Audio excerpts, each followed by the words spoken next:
Good evening, everybody. And yes, this channel is still alive. Um, Obviously, there's only so much I can do to sort of inform people about, uh, about what's going on. I think there's actually been a fairly substantial drop in terms of the number of followers to the channel as a result. But I mean, there's not a whole lot that I can really do about that. I had to be out of the country for work. I went to London, and I was sure to tack on a little bit of extra time for myself. Actually, if you can just give me a second here. I just need to make sure that the bit rate and all of that is where it needs to be.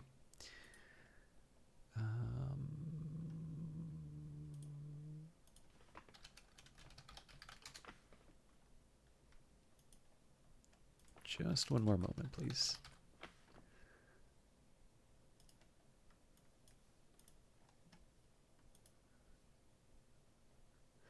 The big worry that I have here is that the transcodes may not be enabled, but those seem to be there. Okay. And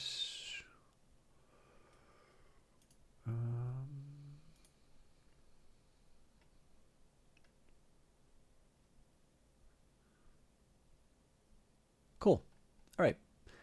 But yeah, so sorry, I realize I'm sort of all over the map for the start of this. I'm going to need to get used to the kind of the pattern of streaming again. It's going to take a little bit just to sort of get reacquainted. I didn't stream on I was back in town on Monday, but I'd basically just come back from London, and it was Labor Day, so it felt appropriate to take the day off like I normally do. I'm going to be excuse me. Yeah, I did get sick on holiday, as is my way apparently. But yeah, so the overall plan, stream wise, and yes, there will be for those of you maybe watching on VODs, there will be there'll be a bit of a, I don't know, summary, an explanation, an excuse in terms of where I was, and then we will be jumping into Tyranny. But overall, I do plan to be back to Monday, Wednesdays, and Fridays. As you probably noticed by the rather late start tonight, it is going to be a struggle to do the normal 7 to 10 start time. And in fact, as it's always been, I've tried to give myself about an hour drift, just because of the commute and all of that. And even with that, I had some trouble getting started today. So I will see what I can do. I know it's going to be between really now and the end of the year, between now and December, effectively.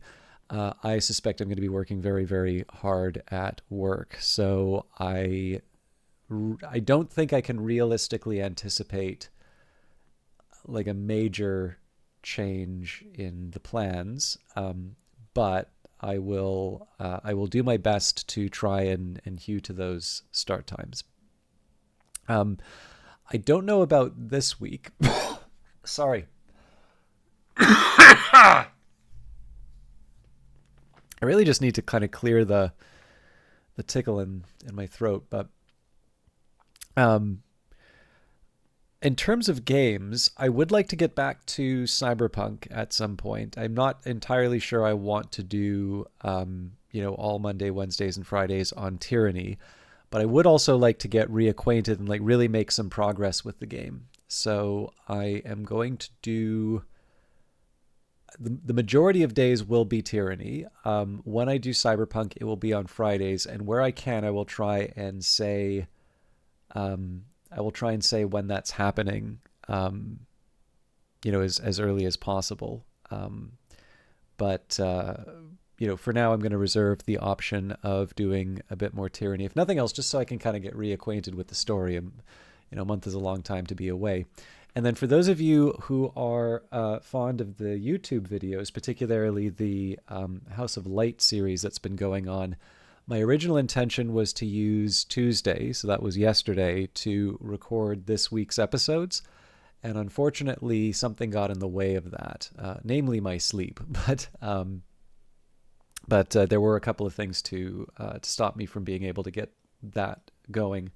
So what I'm going to try and do, I do have an appointment at a bank tomorrow, so I'm going to be basically going straight from work to that bank appointment, and then whatever remaining time I have at home, I'm going to try and record the episodes. But I guess the good news there is that there isn't really that much, as opposed to the 2+ hours to record a full week's material. Realistically, it's only 1 or 2 days worth. So I don't feel great about having a big gap in terms of, sorry. I don't feel great about having a big gap in terms of that content. That's kind of how the week's turned out. And I would say this is the first full week of September. Well, I guess we didn't have Sunday, but yeah, next week is kind of where we should be back to normal in terms of getting regular streams, regular sort of YouTube updates and such. I've actually finally caught up in terms of VODs for YouTube, which is a plus and a minus, because of course now I actually need to record and have new stuff ready to go. And then I'm so sorry.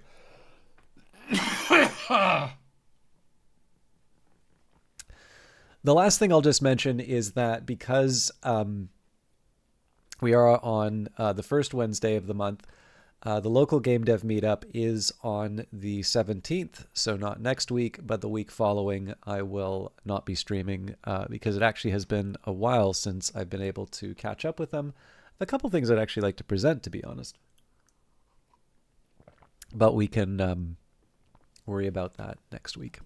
So that's mostly it. I'll maybe spare you the London stories for now, but I had a very nice time there other than getting sick, and even then the sickness wasn't enough to stop me from doing some of the things. I am actually rather happy. I recounted a couple of the kind of stories in terms of what I did in my time in London, and a lot of my coworkers have actually been to London already. And then it turns out someone I work with, like I don't work with them, I work in the same building as them, but they they mentioned that they'd been to London twice, and what was interesting was that everybody was kind of sorry. I realize this sounds like a particular oh God, I can't remember.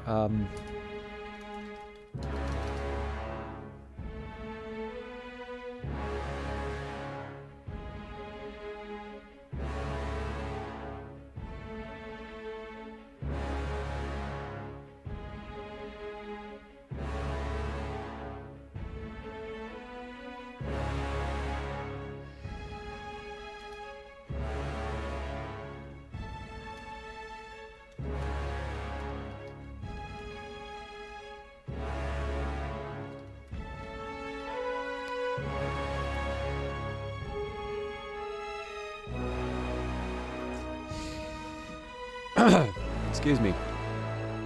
All right. But yeah, one of the things that I was reasonably happy with was a few of the people who had the stories. They're sort of like, you really did London right, or just kind of commenting on how, relative to the time that I spent and the fact that I was on sort of a work trip, kind of commented on how much I got into. Actually, so maybe one thing I'll do, I will say some of the big things that I saw. So because I got sick, I had to cut out a few of the different things that I wanted to. So for instance, I wanted to see the British Museum. I wanted to see Tower of London, the usual sort of tourist things that you'll see. But because it was clear I wasn't going to be able to finish, or I wasn't going to be able to see everything that I had wanted, those were actually the first ones that I cut, not because I don't think they're interesting, but I think it's also fair to say, if the Tower of London and the British Museum are gone, there probably isn't a London for me to visit. Excuse me. Um, so some of the things that I did see were like Highgate Cemetery, and I being me, went to see Shakespeare's Globe. One of the things I do find funny about it is, as far as I can tell, I'm not like that well versed in the history, but my understanding is that the original Globe was dismantled, and tenements put in its place because the Puritans closed the theaters. So the one thing we know is that it is not Shakespeare's Globe. It is in fact the recreation of the Globe. But I don't think you can sell tickets if you call it not Shakespeare's Globe. So, but yeah, I actually I was pleasantly surprised by just how. So there's one day that I could see it, and so I saw The Merry Wives of Windsor, which is not real. I think like of the plays that are not of all of Shakespeare's plays, I think maybe Two Gentlemen from Verona, or of Verona, is like the only other. I think even Titus Andronicus is better regarded than Merry Wives of Windsor. Excuse me.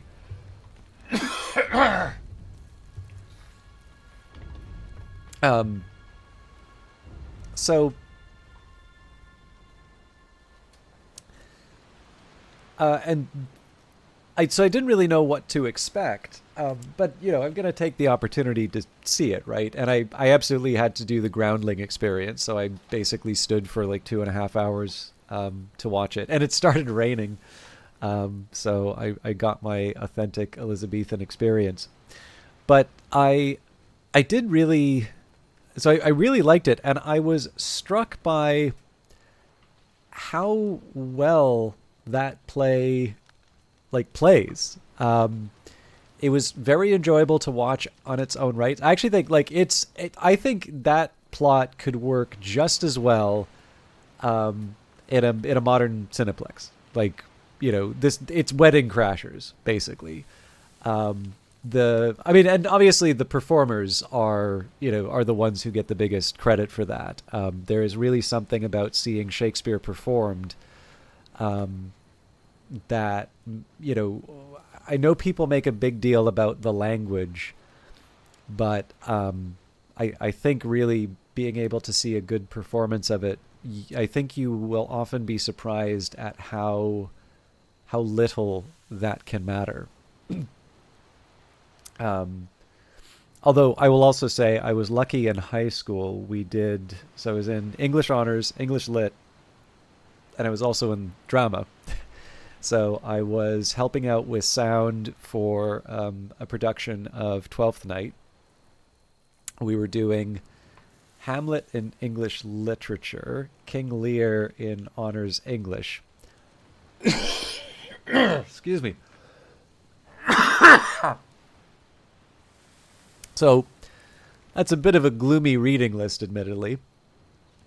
But effectively every day I was going to be exposed to a Shakespeare play and the Shakespearean dialogue, and it is a really, really wonderful way to engage with Shakespeare, because what rather than sitting and going through the play as a thing that needs to be translated, it's just something you're encountering on a regular basis, and so you are not exactly thinking in that way, but it's like the intent behind the lines is quite clear. And then of course when it's a performance, so much of the effort that the actors are putting into it is how are they doing the portrayal. They're kind of doing the translation for you almost in terms of how the dialogue's working. And so again, you get to appreciate it as characters and motivations and things that are going on, where I think if your only experience of Shakespeare, which obviously that is never going to be anybody's only experience of Shakespeare. There's so many adaptations of it that people are going to see at least one movie or something where there's an adaptation. But most people are going to associate Shakespeare with a you know, being made to read something they don't want to read, and it's full of words that maybe don't quite have the meaning, and or sorry, it doesn't have a special meaning to them, and there isn't really any reason to go the extra mile beyond getting a certain grade. So, with that in mind, I can't blame someone for not getting the most out of it. And again, that's where performance is really helpful, because a lot of that translation work is being done through the portrayal, through the nonverbal communication. You even if you really struggle with that old style of dialogue, the mere fact that you have a character with a smile on their face or a scowl, or they're intoning a line with a degree of sarcasm or menace, that's doing some of the work for you. If you are struggling with a particular turn of phrase, and again, I think people should give themselves more credit than they do in terms of understanding the material, but all that said, seeing a good performance is going to help with a lot of that. A lot of that crossover, if that really is the major hang up. So I was very, very happy that I saw that. And then the other sort of anchor for my time for myself, I'm so sorry. The other anchor was I wanted to, I mean, it's the West End, right? It's probably going to be the only chance I get to see sort of theater on that scale. So I tried to take as many opportunities as I could to go to the theater without like completely breaking the bank. And I had a pretty good lineup, I think. So I was not aware of the Mousetrap until I got in London. And as soon as I found out, I was like, I had to see it. So for those of you that don't know, The Mousetrap is a play by Agatha Christie. It is one that, and sorry, I said I wasn't going to do some of the trip recounting, but I wanted at least to talk about the theater stuff, because that was very special and memorable. And then some of the other stuff I can talk about on another occasion. But The Mousetrap is a play by Agatha Christie. It has been played continuously since it was first released, so it is in its 73rd year of running. In fact, it has the record for the longest run of any theater production. And its only interruption finally came during COVID, and it's back. So the performance that I saw was the 30,206th performance of The Mousetrap, as part of sort of that, that group. Obviously, The Mousetrap has been performed outside of London. And there is a tradition of not revealing the ending. In fact, the final lines of the script are for a cast member to tell everyone to keep the admittedly very, very good twist to themselves. And then actually a local friend found out about this, and I told them, it's like, this is the story about this thing. And she says, like, it says people take photos of themselves by the performance number, and it's like, oh yeah, here's a picture of the performance number. It's like, no, you need to take a photo of yourself. And I'm like, how good of a friend is this? But anyways, so I thoroughly enjoyed The Mousetrap. If you ever get the opportunity, I mean, it's a good play on its own. I sort of feel like if you ever do find yourself in London and you've not seen The Mousetrap, I think it is worth the trip. I went to see some Irish dancing, so it was a performance called Iron by A Taste of Ireland. Really enjoyed it. It's sort of I believe there's some alumni from like Riverdance, Lord of the Dance. So I mean, that's the only Irish dancing I know about, right? So, but even with my limited appreciation and understanding of Irish dance, I'm very glad I went. I liked it. They did a really interesting sort of dance dance interpretation of Irish history. So there's actually a very, very good sequence with Michael Collins, but beyond beyond the history side, I think there's definitely something very compelling about Irish dance. So I wanted to make sure I wasn't just sticking with plays. But of the two remaining plays, I got over the Americanness of it, and I saw Hamilton. It was actually my very first experience of Hamilton. Sorry, not entirely true. I did see Lin-Manuel Miranda, video of him. This is the one at the president's.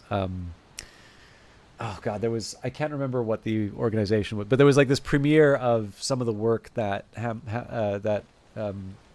Miranda was working on that eventually became, or was working towards, turning into the full musical. And it's funny because in that video, the audience is actually laughing at the start, not quite realizing what it is. So beyond that, I'd only known of it through its reputation, but it's one of those ones. The best analogy I can make is the way that people think about television now, right? So there is so much great I mean, it's weird to call it television, right? Because most of us are watching this stuff through some sort of streaming service on a device. Maybe it's a television screen, some of us are going to be watching this stuff on phones or whatever. So, a serial drama or comedy or whatever you want to call it. But television's the term we have, so we'll work with television. And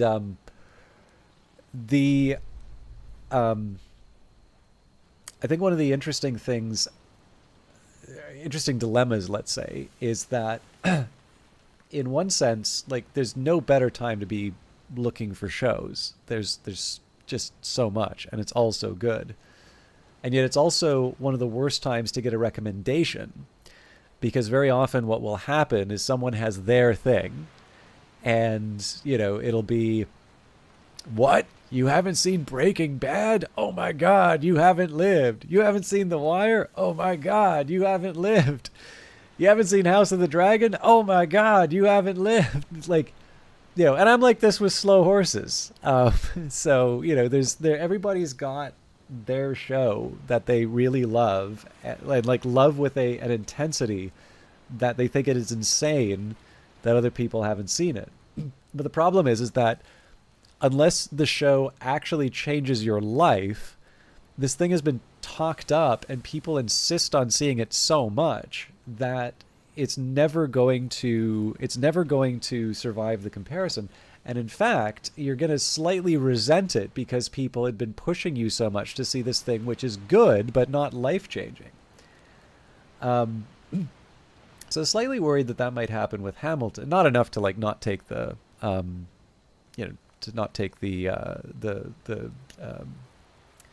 go to the theater, obviously, but I'm very happy to report that it lived up to the reputation. I was very happy that I went. I actually have some thoughts on the play itself and some of the ways that they do the characters, but it's just because I'm focusing on the drama stuff doesn't mean I'm gonna spend the whole opening talking about it.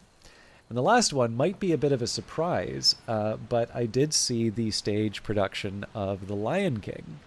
And one of the big reasons for this, I'm actually doing this in reverse. So once upon a time, Julie Taymor did it was her first film project, did a film adaptation of Titus Andronicus. And she had done the stage version before. And this is quite an old movie. I think this is pre-2000, so, maybe 96, 97. Anyways, a lot of people will think it's a very weird movie, and it is to a certain degree, but it's actually very good. It was a complete financial bomb. Weirdly enough, Steve Bannon is an executive producer on it. But he found considerably more success in his documentaries, if you can call them that. But if I guess I'd put it to you this way: if you've seen it and you didn't rate it, I'd recommend taking a look at it again.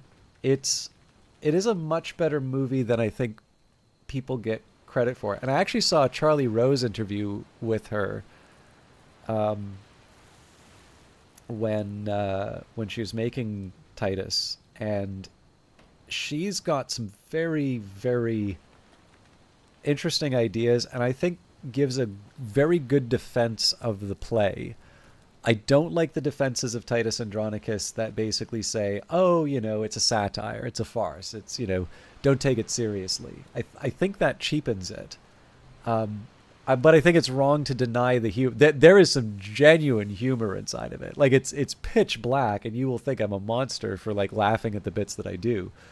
But yeah, for those of you that do happen to like Titus, if you've not seen the Julie Taymor Charlie Rose interview, it's worth watching. Um, so now she's since gone on to like she's had a I'd say a pretty successful film career. She's done more than Titus, even though it didn't necessarily make a ton of money. But she's done some more films and more financially successful films. And but what one of the things that I think eventually brought her to Hollywood was in fact her stage adaptation of The Lion King. And if you have this described to you just in words, it's going to sound like some of the lamest high school musical nonsense you've ever heard of. The actors, human actors, play the animal character. This is The Lion King, the Disney animated film. It is the same plot, same characters. Well, I mean, there's some adjustments from the film, but like it's The Lion King. It's the thing that you've almost certainly watched growing up, unless you are exceptionally old. It's I know this because my coworkers, some of them have kids, and some of them are like, yeah, I'm familiar with The Lion King. I think I'm on my 60th viewing or whatever. So, um, the so again, it's human actors playing the animals, but Taymor does have a background in sort of masks and costume design, and so there is some degree of puppetry, and like the giraffes are on stilts. And I knew I was watching something really special when the elephants showed up on the stage. Not actual elephants, like two-person costumes, and the audience just lost their minds. I do not think I have ever seen more impressive production design in and I like when I was a kid, my parents did take me to see an Andrew Lloyd Webber musical. Um, I'm sure it wasn't like an original version, but like it's there was Joseph in his amazing Technicolor Dreamcoat, and it was some like high-ish end high end for Vancouver version of it. And like as a kid I loved it. It was it was great. But most of the stuff I've seen has been like community theater, high school, that sort of stuff. um so admittedly I'm going from like a limited background, but again, like that is a genuinely impressive piece of theater, up to and including for those of you that may remember the cartoon, like the Just Can't Wait to Be King sequence is a bit psychedelic. Lots of very, bright primary colors on a black background. And they do that. Like they really did actually adapt a cartoon on the stage, and it doesn't look hokey. It is really, really amazing. It's the sequence of the stampede where Mufasa is killed is like it actually they position it in such a way that there's an actual impression of depth, and that you have this like mile-long stampede kind of unrolling in front of you. And I really didn't know what to expect, but it was something else. And so that was the last thing that I saw. So I don't know. I figure 4 plays and an Irish dancing. Oops, sorry. Irish dancing is not a bad way to spend my final evenings in London. I also got to see some friends, and that was by far the most important and the most the most memorable part. Actually gave me a great view of the Thames. I don't think I ever would have seen it like that, but to a certain extent, none of that, like the sight almost just didn't matter because, you know, being able to spend the time with people who are worth spending it with is what matters. Okay, sorry, I really didn't want to review the trip, but the moment came over me. So I need to find out where we are in the game.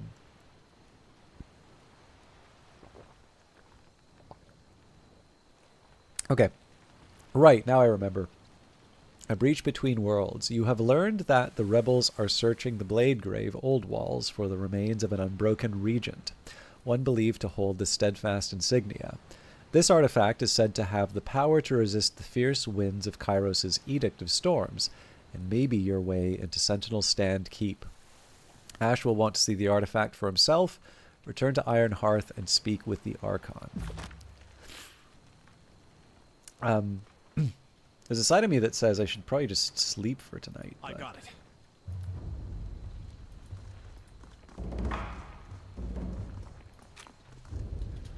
I've constructed a library on one of your spires. The library is a source of knowledge, both obscure and arcane. Its presence will attract sages from the School of Ink and Quill. With enough scrolls, these recruits can discover powerful secrets.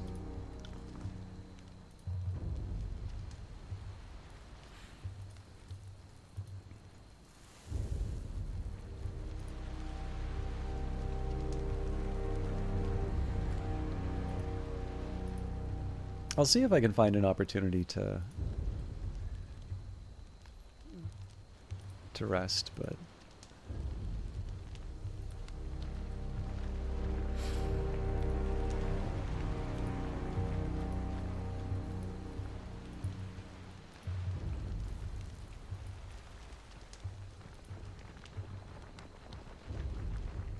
there we go.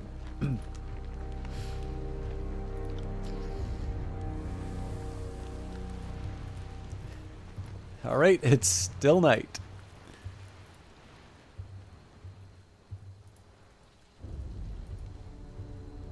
Actually, if that's the case.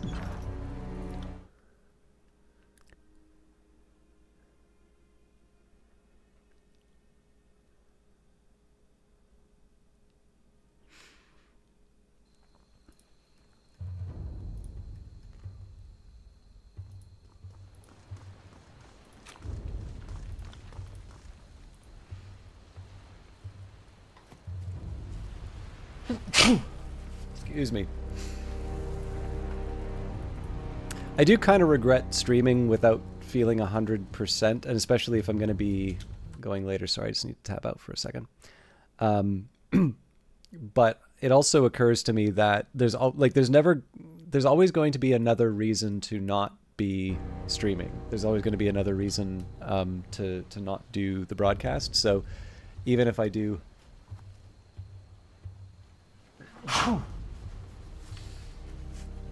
Even if I do something like a shorter broadcast, something, you know, where I'm just sort of getting back into the swing of things, I figure that's better than like not doing anything or waiting for the perfect moment. Just because it's so much easier to say, okay, well, give it one more day, and all of a sudden it's 2 months rather than just the one. Fatebinder. No one in recent history has breached the pinnacle of a spire, and yet you step to the top as if they were intended for your occupation. What do you have to say for yourself?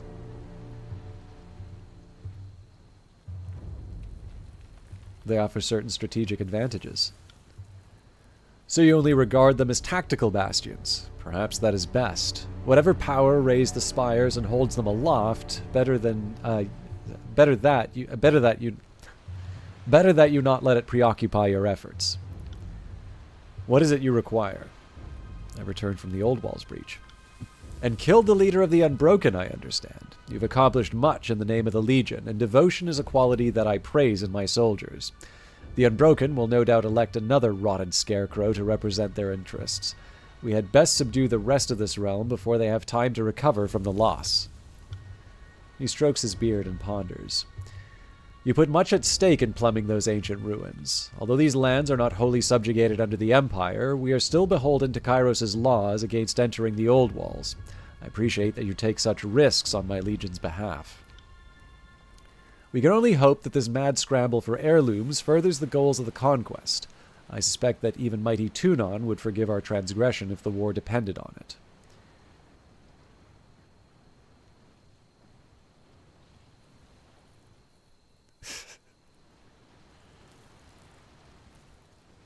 Recovered the steadfast insignia, which should allow us to pass the wind wall. The Unbroken were crafty to think that one of their regent heirlooms would circumvent Kairos' magic, and we will reap the benefits of their foresight. The last of the regents will die, and the Edict of Storms be dispelled. The subjugation of Stalwart is nearly complete. Do you think this will mean trouble? Excuse me. Not from me. I would have you go to the ends of Terratus if it meant bringing down the voices of Nerat, and that includes the Old Walls. If Tunon takes offense to your actions, then I leave you and the Adjudicator to sort out your differences. Ready to see if this old trinket gets us through Kairos' storms. I'm dispatching 2 forces to Sentinel Stand, one led by the Iron Guard Rumelan, and one by Commander Demetrius. We're closer to breaching Sentinel Strand than we've ever been.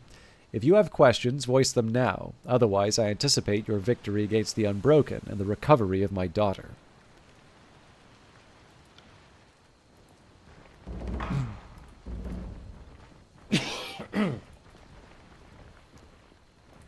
Again, sorry, I don't think the Can't do that. 6 sounds are going to go away for the broadcast.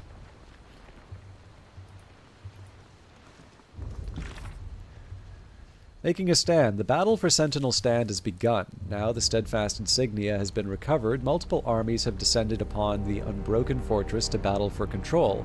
Fight for control of the keep with the disfavored, and put Stratius Herodin to rest to end the Edict of Storms. With the steadfast insignia, you may now withstand the fierce winds at Sentinel Stand and breach the interior. Return to the fortress.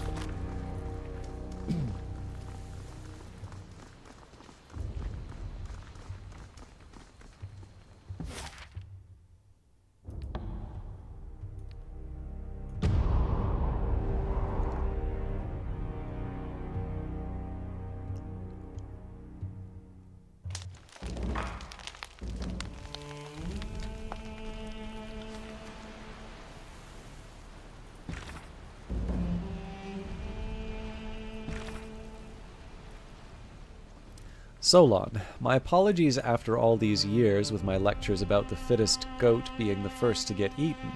How can I expect honesty when I have fostered only paranoia? So let me speak plainly. I am asking only for my own curiosity, and because I want to hear the answers from you. Lie to me or dodge the question if it pleases you, but I'm trying to help. Of course, someday soon, I'm sure Tunon or Bledden Mark will ask me or Callio to mount a more proper investigation into your actions. Should that happen, it won't be with your best interests at heart, and lies will merely sign your death warrant. For the moment, I'm merely curious about the events surrounding your claiming of the Spire, and hoping to hear it from you as a friend and a peer. Share with me your experience, and I will share with you what knowledge I have. Oh, actually, you know what? I should probably do this from the start. So, my dear Solon, the court is abuzz with the news of the Civil War. Representatives from the chorus and disfavored are having little shouting matches in front of Tunon. The petitioners to the court seem swept up in talks of who will crush whom, and if and when Tunon will bring down the gavel and stop the fighting. What has me more intrigued is the other story out of Vendrian's Well. Tunon sends you on what I thought was going to be a one-way trip to the well, and not only do you live, you somehow claim the mountain spire, and you broke Kairos' edict too. Such things make a little civil war seem trivial in comparison, at least those who can separate the message from the noise. Tell me, what was it like to break the edict, and how is it you took control of the spire? Dear Regulus, it's usually quite difficult to give me too much credit, but it sure sounds like you're implying my claim on the spire was premeditated or even intentional. My only goal in Vendrian's Well was to stay alive. to not let the Archon's indecision cause the Edict of Execution to come to pass. Ascension Hall needed to be taken, and I made it happen, both because it is my duty and because I generally prefer to live. My claim on the spire coincided with the breaking of said edict. Perhaps breaking the edict caused a mystic surge that triggered the spire, or perhaps Kairos knew this would happen, and such knowledge tempered the wording of the edict. I can offer you only these speculations. My apologies. After all these years with my lectures about how the fittest goat being the first to get eaten, how can I expect honesty when I have fostered only paranoia? So let me speak plainly. I am asking only for my own curiosity and because I want to hear the answers from you. Lie to me or dodge the question if it pleases you, but I am trying to help. Of course, someday soon, I'm sure Tunon or Bled and Mark will ask me or Callio to mount a more proper investigation into your actions. Should that happen, it won't be with your best interest at heart, and lies will merely sign your death warrant. For the moment, I am merely curious about the events surrounding the claiming of the spire, and hoping to hear it from you as a friend and peer. Share with me your experience, and I will share with you what knowledge I have. Explain the experience as best you can. Dear Rogulus, Kairos' edict simply said that an agent of the Overlord must claim Ascension Hall before Kairos' Day of Swords. The only thing I consciously did was take charge of the battle to claim Ascension Hall. My claiming of the spire happened just moments after I felt the edict's grip release. The floor of Ascension Hall gave way, unearthing a glowing pattern buried beneath the chamber floor. Kairos only knows how long it's been buried under the tile. As for how I actually claimed the spire, it is perhaps a mutual bond. Atop the spire is an old structure, a twin-tined edifice. I'll include a sketch on the back of the parchment. This picture spoke to me in sensations and images, and it seems to respond to my presence in some limited capacity. That is what happened, as best as I can think to describe it. Does any of this sound familiar, or bring to mind any old stories or rumors?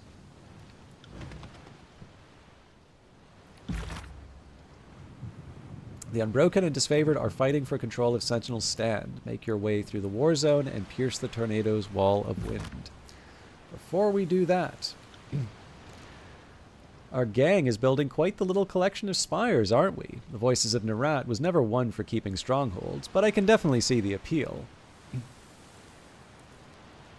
What do you think of these spires? They're big, but make no mistake, a determined army could knock one down if they got enough shovels and picks together. Don't be so quick to assume that you're invincible. As to what they are, I try not to ask those sort of questions. Why doesn't the Voices like strongholds? Because there's no point in standing still. The Voices prefers to keep his forces busy and on the move, with only the restful hours between dusk and dawn.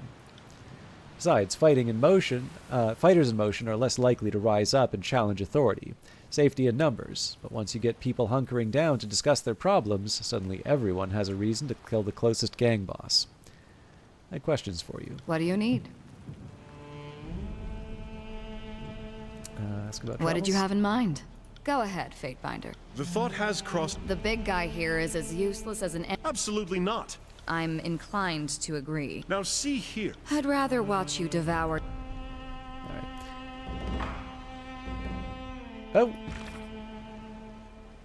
Sorry, I didn't think that, I didn't think that would work. We should be able to get the dialogue, though. There we go. Let's see here. Verse's temperament and unpredictable ways are an annoyance, but no challenge is beyond my skill. Verse, we should take some time to face off the sparring, in the sparring fields. Might even improve our disposition towards one another.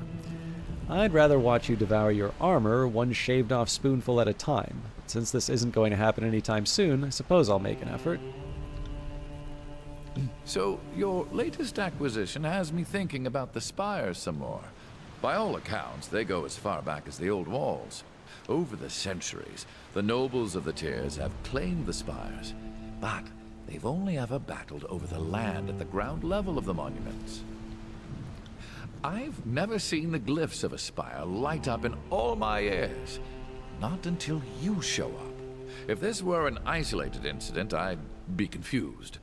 But it seems the spires, plural, are somehow connected to you. What's your secret? It's a surprise to me as well. A long sigh escapes Lantry, and he sticks his quill in his mouth, chewing on the tip. His head tilts from one side to the others, muttering inchoate half-words. I always want to know what you're thinking. My mind is going back to Ascension Hall. I wonder if Graven Ash or Narot had claimed it as their own, would the spire come alive for either of them the way it did for you? The Edict of Execution was pushing for someone else, someone to claim Ascension Hall. Can't be coincidence. Ah, such a clever child. I can't imagine the Overlord would ever carelessly word an edict. You are right. I don't imagine Kairos leaves anything to mere coincidence. Do you think the spires are connected to Kairos in some fashion? If you're asking if Kairos built them or controls them, no. They predate all mention of Kairos, and I'm sure if Kairos could control the other spires, that fact would be shamelessly flaunted. But it occurs to me that perhaps Kairos didn't have a connection, but does now, thanks to your actions. Are there stories of awakened spires elsewhere in Terratus? There are other spires, and I've heard of notable figures trying to build monuments atop or astride the spires, but nothing I've read matches the mystical connection you've made with the spire. Have a moment? Let's talk further. So what's on your mind? Did you want to discuss matters of the present, or would you prefer a more scholarly rant? Of course. How can I help? Know anything about the region we're in? Kairos has dubbed this land the Blade Grave. The term Realm of Stalwart is no longer to be used in official record. Hello, Takri. It's lovely to see you. I was feeling a little lonely. I'm not 100%, but I think it'd be. I thought it'd be a good idea to stream, even if it's a little bit of a slower or a lighter one. I did rant a bit about a lot of the stuff that I saw in London, but I can spare you if you. There'll always be the VOD if you want to hear me go on about all the sights that I saw.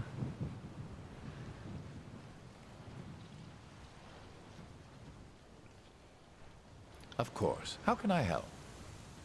You're taking lots of notes. What about? All kinds of things. My mind is old, memory's a sieve. Keeping track of you, noting what I hear of the war, scribbling down reminders to myself, that sort of thing. Are you spying on me? Well, yes. If I'm worth my weight in tin as a craftsman of record, future generations will know of you. So yes, the Archon of Posterity sent me. You seem troubled by something that ought to be an honor. Is it safe to be writing on your arms that much? Oh, certainly not. But it depends on the ink I'm using. Too much cerulean and I can't sleep. But just the right amount and I can write all night. The red ink will give you swamp bottom if you drink it, but absorbed through the skin, it'll make you taste colors and smell music. Speaking of which, I should change out my tip. All right. Well, I guess now we can appreciate Lantry's getting high as he's recording. And yeah, no, I don't think it's. I suspect Kree probably our own different our own backgrounds are kind of or at least in terms of sort of communities and chats that we interact with. I definitely don't think saying you had a bad weekend or had a bad time counts as trauma dumping. Like I don't think there's a dump there.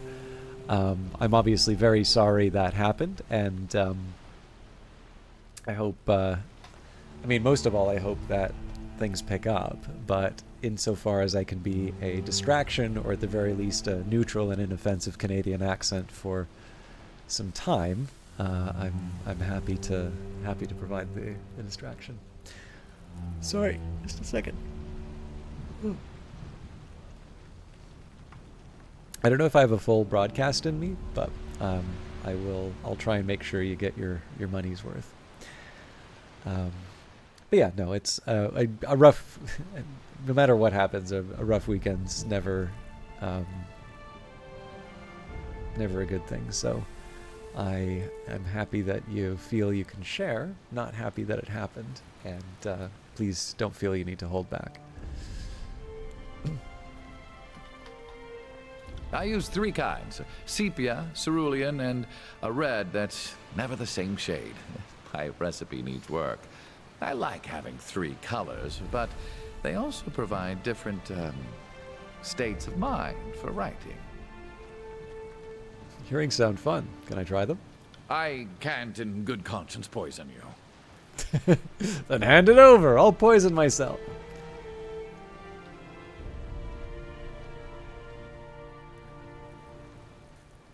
Consider it a lesson. Cautionary tale about wishing for things. Fatherly moment. Any of those work for you? Oh, fine. The things I do to educate the youth. Here's how it works. The reds give you a brief bout of synesthesia, great for writing music. Cerulean can unhinge me a bit, but it blocks out the cramps and anxiety. My sepia ink is perfect for quiet contemplation, also insomnia.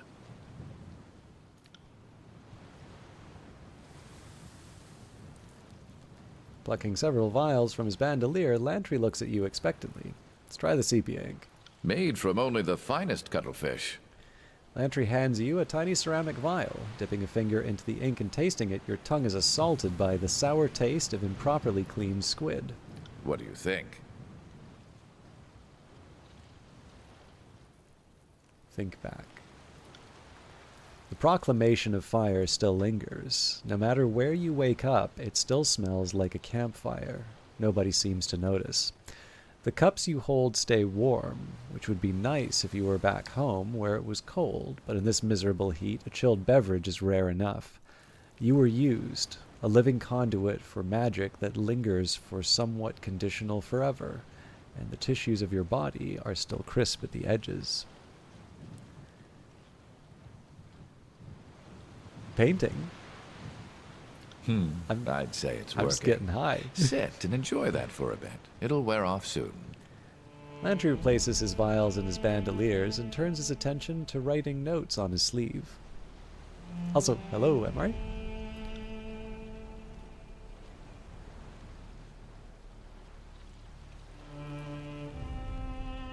You brought this upon us. You!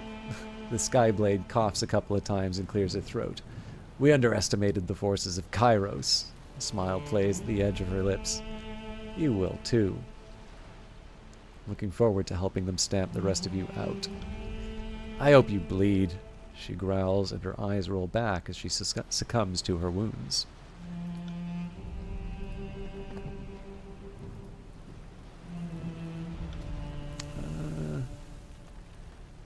You know what? Let's just go for it.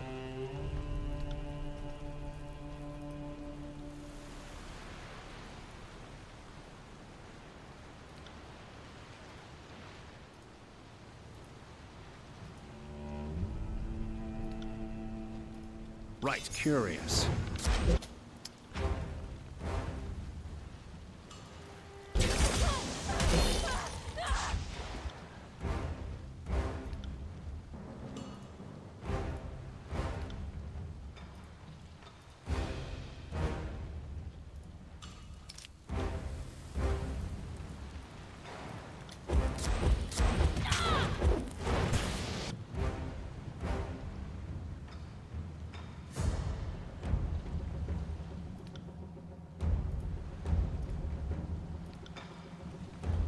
I'll take care of it.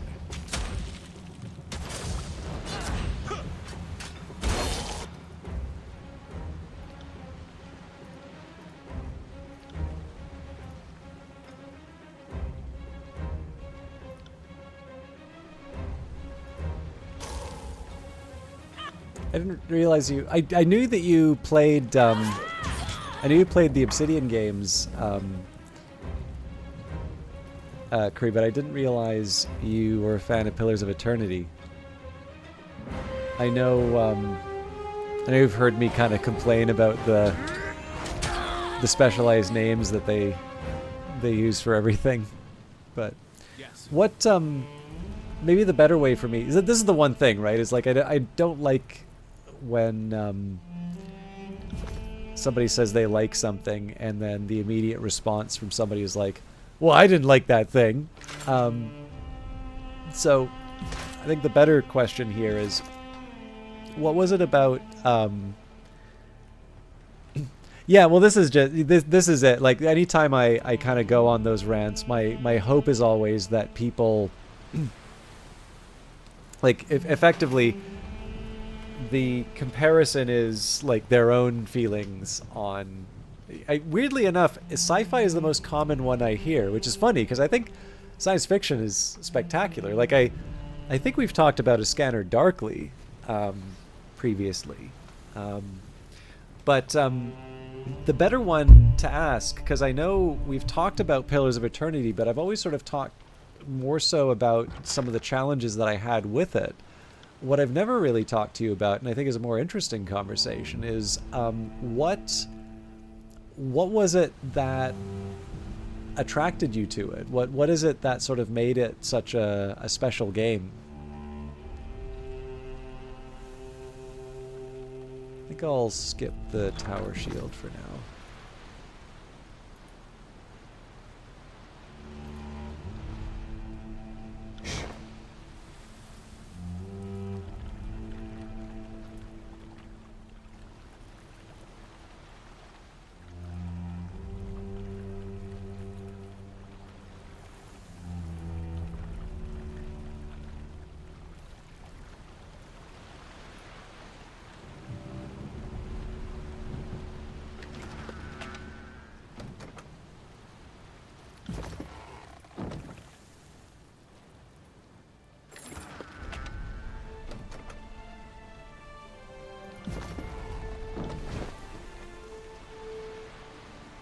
Can't do that.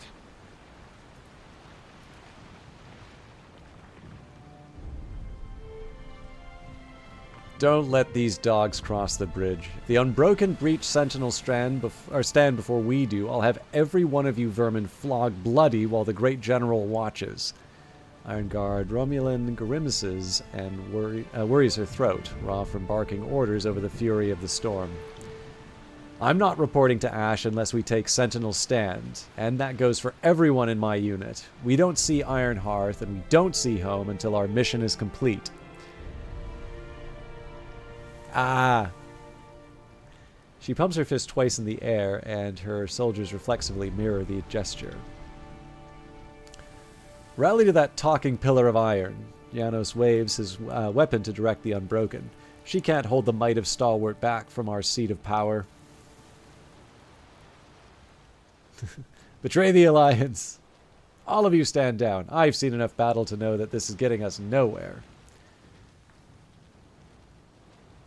I'm here to remind these Unbroken that Stalwart belongs to Kairos. For Kairos and Ash, Romulan pumps her fist in the air. Glad to see a new ally in the field. We're regrouping on the far side of this bridge. Clean up the Unbroken mess here and join us.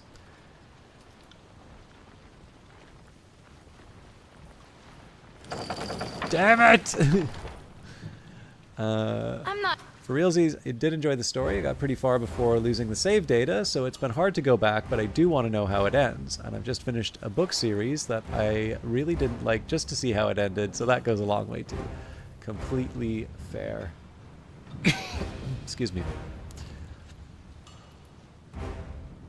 Yeah, I think that the one of the reasons why I sort of talk the way that I do about Pillars of Eternity is it's sort of this recognition that there was actually a lot of stuff I wanted to like about it, and so a lot of the discussion that I have about it is really, to me at least, about almost disappointment,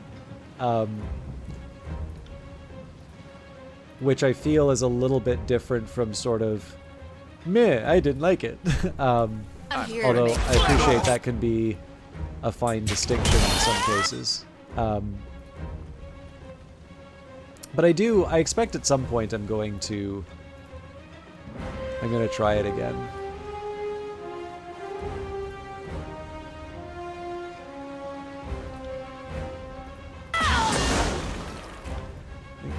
Now would not be a bad time for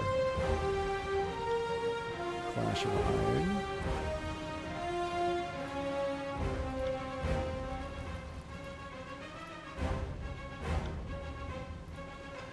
I will aid you.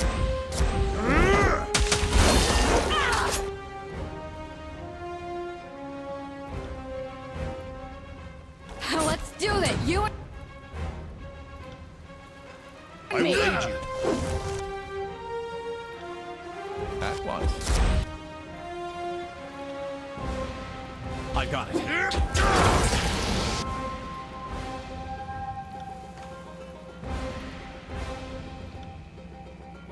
You got it. Better, faster, and stronger.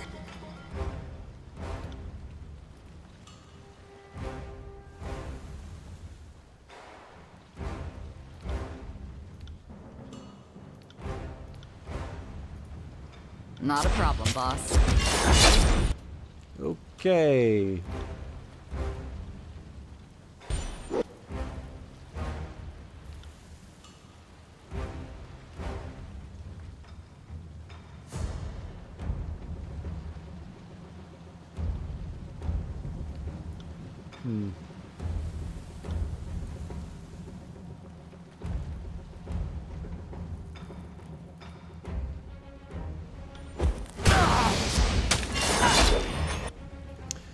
Okay, it's a start.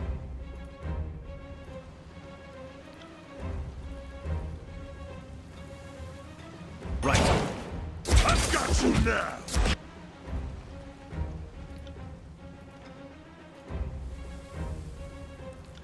Raven Ash protects.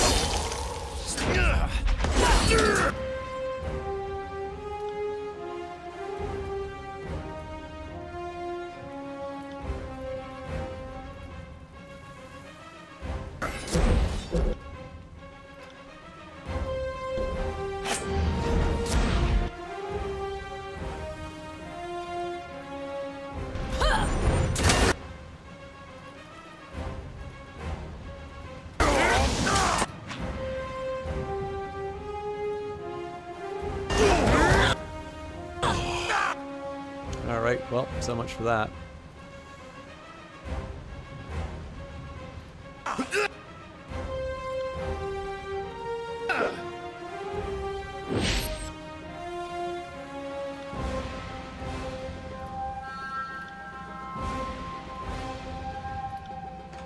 Right.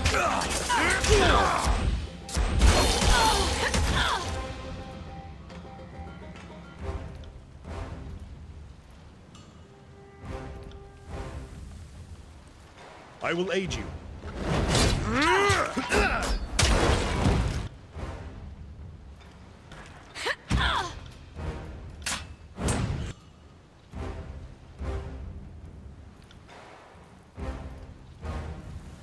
I will aid you.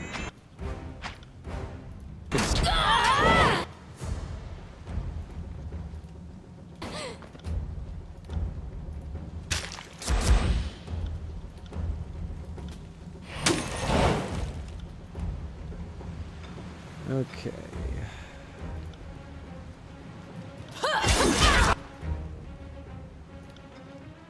I hit anything.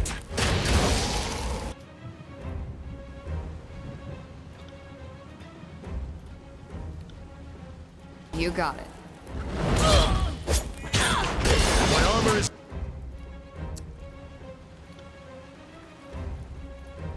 Dented. Now. Let me repair it.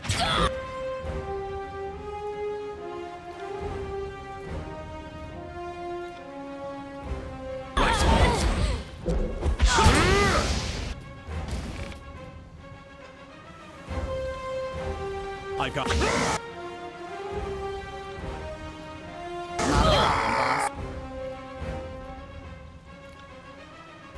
Raven Ash protects.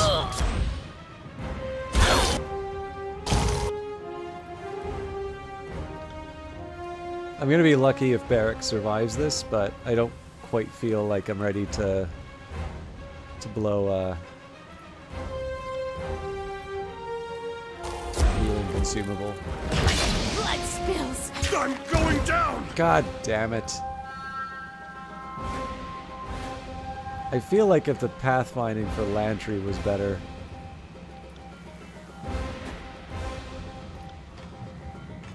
Well, I thought he had a resurrection.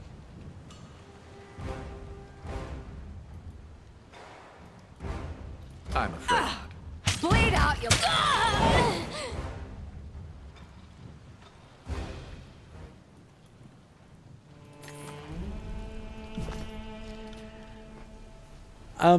So that was one thing that I didn't appreciate, that it was non-canon. So definitely I wound up wasting a lot of time on those side stories, thinking that they were part of the game, and I didn't quite appreciate it. It was actually more so the idea that like they use a lot of specialized terms for quite ordinary things. So it seems like such a trivial example, but how like Duke in that game is spelled D-U-C, and I'm like, okay, well I can sort of understand that it's the, this is the spelling for this title, but then because it has a special spelling, I'm like, should I be thinking of this as a Duke? Is that an equivalent royal title? Or does this have some sort of special meaning? And what happens for me is that when that gets layered on a few different, if you put a few layers of that, what I tend to find is that I'm spending less time paying attention to the things that matter, which in this case, of course, would be, what you witness, the sort of the person living the multiple lives and such, and all of the genuinely interesting things that story has to tell. What I find is that I spend less time thinking about that, and I'm spending a lot more time worrying about what all these special names mean, only to find out that they actually have very common sense meanings. So by contrast, maybe I'll say, okay, think of something like Star Wars.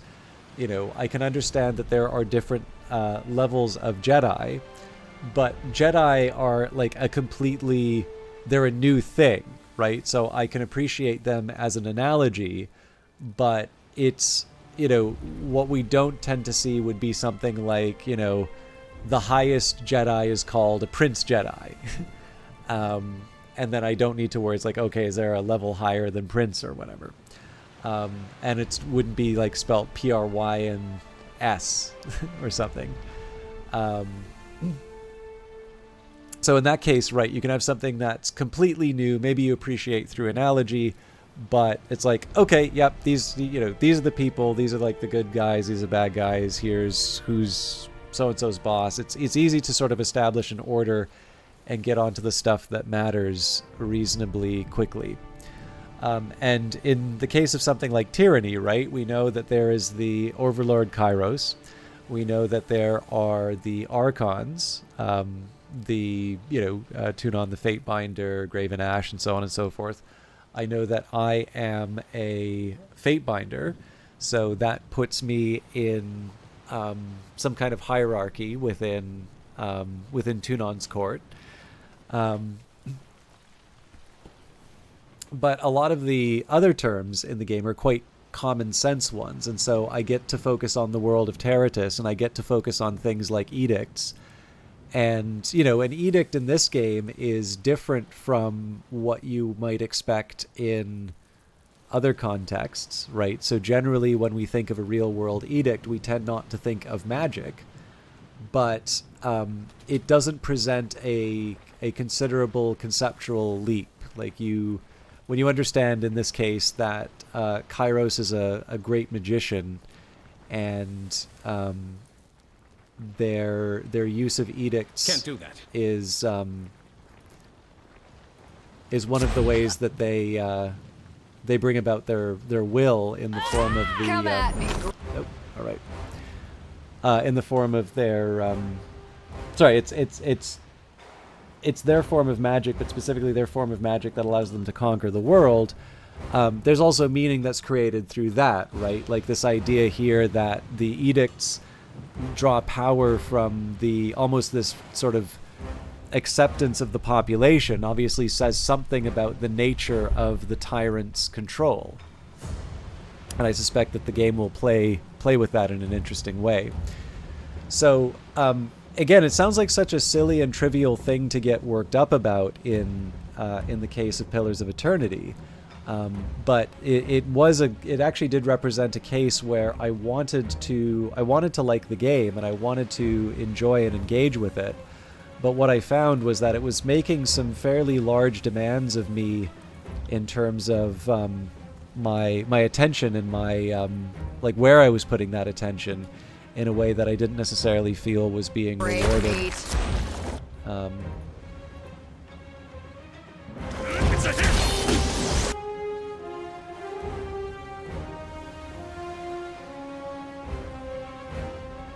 hit! Yes, I mean I'm not that well versed in the hard sciences to be able to get too distracted by by details like that. But I absolutely appreciate how they can be very distracting. In fact, I would say, actually, you know what? We should get the Fate Binder on the front line like this. And You got pull it. Lantry back a little bit.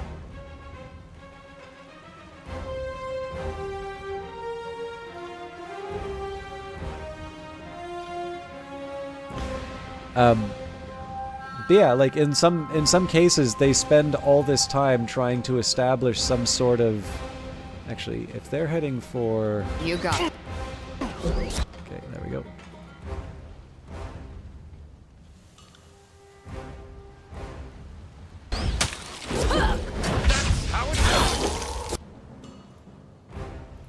If they're spending this time trying to establish something that basically isn't credible, again, you're going to feel like that's wasted time, and you're not going to have pleasant thoughts about the creators behind it.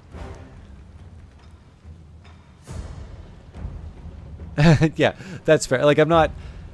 I don't want to overplay my ignorance, but yes, I don't want to under or overplay my ignorance. So I may not be strong with the hard sciences, but I'm not a complete ignoramus.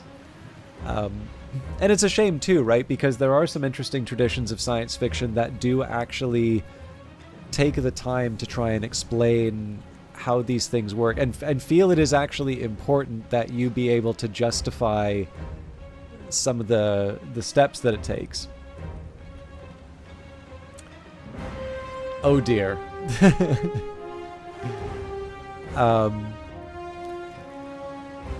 But yeah, it's, to a certain extent, it's a little bit like magic, right? Like, there are lots of very good stories that have magic and don't feel the need to explain. They don't feel the need to explain how it works in like a complete and elaborate and whole set. There's much the same way that I think if any of us were really quizzed on the functions of a mobile phone, I think it would be fair to say that most of us would not fully excuse me, fully pass that test. We probably would tell something about like radio waves or signals.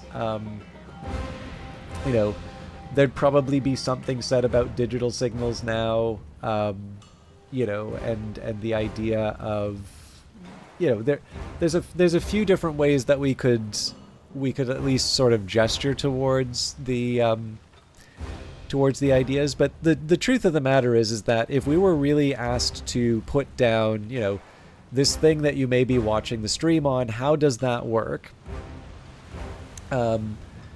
We wouldn't be able to give the kind of explanation that a lot of fiction that we like would feel compelled to put down. And yet, I can't think of a whole lot of situations where I'm reading a book. I should phrase this a slightly different way.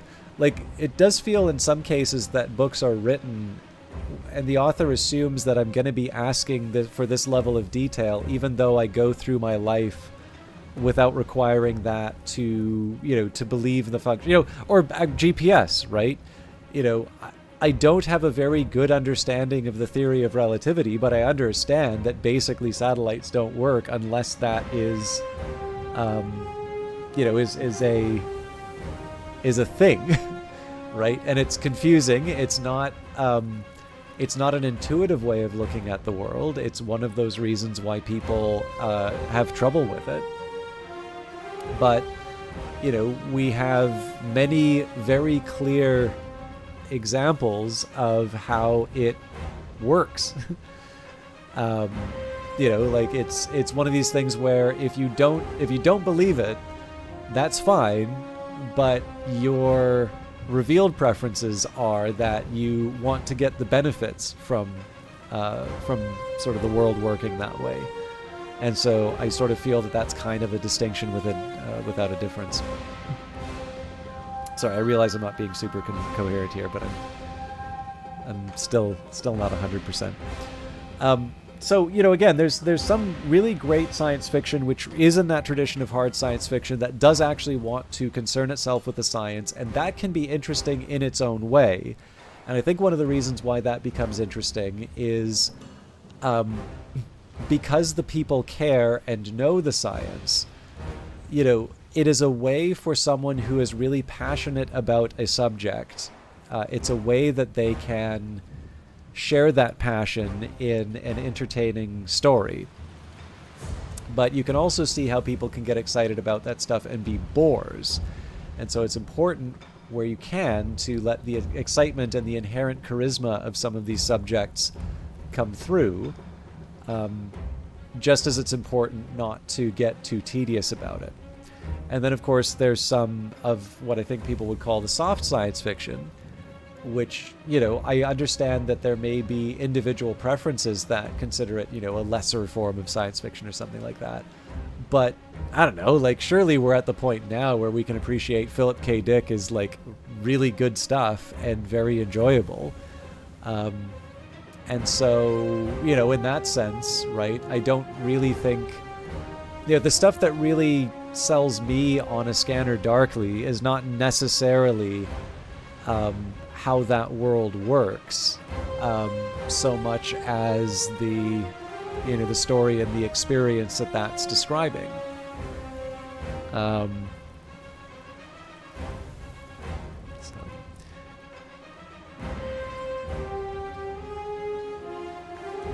Yeah, well, actually, it's kind of funny you mentioned Takri, like, for something like when you say the Shannara Chronicles is actually in the future, so Star Wars is actually in the past. Another good example of this would be Dune, right? Because to a certain extent, Dune describes a very strange world by the standards of what most people probably would consider science fiction. You know, it's one without robots or computers, but they do have laser weapons and shields and interstellar travel. But the majority of things that those characters concern themselves with are actually very physical actions, the sort of things that we would associate with sort of feudal times. And clearly there are reasons why Frank Herbert is interested in that and wants to set his story that way. But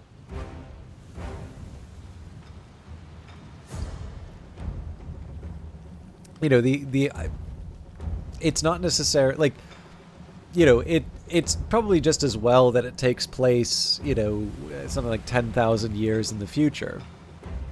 But I maybe, like, he could have said 20,000 years in the future, and it probably wouldn't have meant as, it would probably mean the same thing for me. Oh yeah, that's yeah. Yeah, and it's, you know, in these cases here, right, like, obviously these are stories that are compelling enough that, to a certain extent, the label magic or whatever doesn't really matter. So that's, to return it to Pillars of Eternity that got us onto this topic, you know, this is where some of the disappointment came through, which is that once you start layering on some of the quote-unquote world building to a point where it is pulling me away from the interesting things that I really do care about, that's where I have a bit of a problem. So again, I sort of know that I sound tedious when I go on about the DUC and all of that, but to me that's just such a simple example of something quite minor that actually winds up becoming a larger impediment over time. And I find it a particular shame because there's so many wonderful examples of CRPGs that are able to tell very good and interesting stories in strange places that are interesting, and they don't run into that kind of trouble. And I specifically know that the Obsidian people are capable of telling stories like that. And so that's it. But I mean, here's the thing, right? Like, Pillars of Eternity did very, very well. So clearly, like, my... You got it. You know, my hang-ups were... were for me. They weren't something that stopped that game from finding success. So I also want to be reasonable in terms of my expectations. You got it.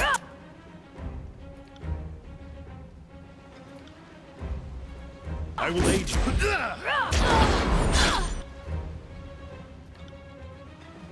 On it.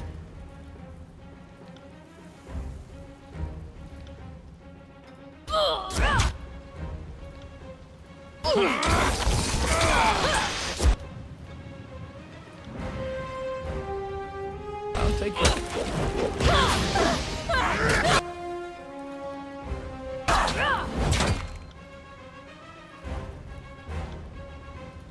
Right.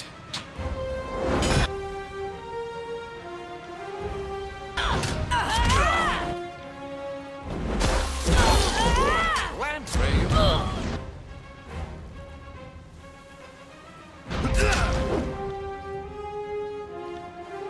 Ready? I will aid you. This weapon is entirely worthless.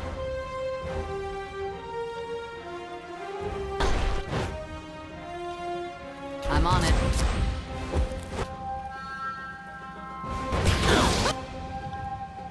I got it.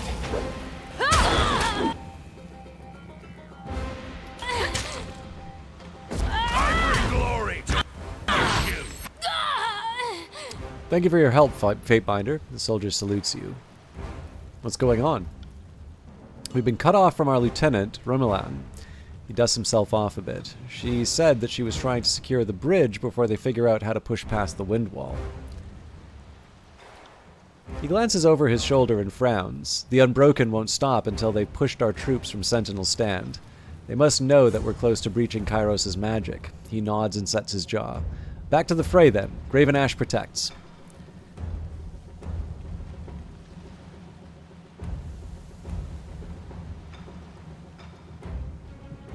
Yeah, and that's fair to agree. Actually, one thing that's interesting about that is that also explains sort of our different perspectives on the same game. One of the small concerns that I have when something like that happens, and this is more for me rather than a statement in terms of how other people should be engaging with the media that they like. But I always feel a little worried whenever I get to the just let it wash over me stage, for the simple reason that if I get to a point where I feel like like I can do that, it's almost like saying the story doesn't matter, and that doesn't feel good. I want the story to matter. I want that sort of stuff to be worth. Like, I feel that I need to take the time and engage with a world like that, and so I feel a certain uneasiness when I'm in that feeling, even while I wouldn't necessarily say it's one that like I would never want to scold someone for engaging with the. I'm sorry, I wouldn't want to scold someone for just sort of letting it wash over them. So, hello, Vanguard Master, and I've always been here.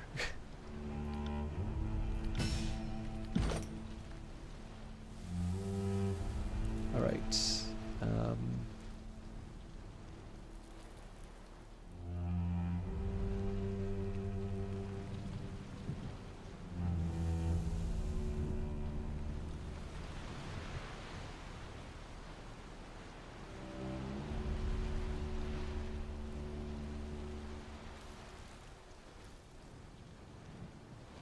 Well, if I already have Know Your Enemy, we'll add that one.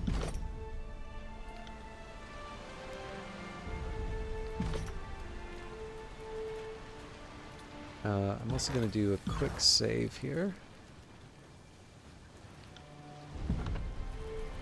Can't do that.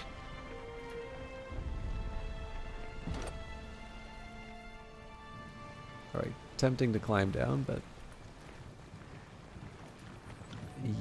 I did go to London, but I didn't die, and I felt I was reasonably clear that I was going to...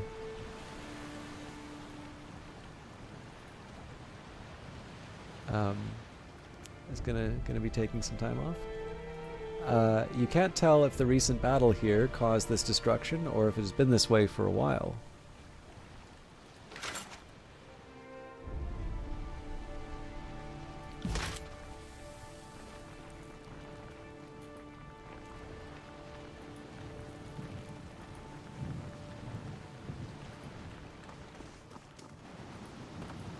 Curious.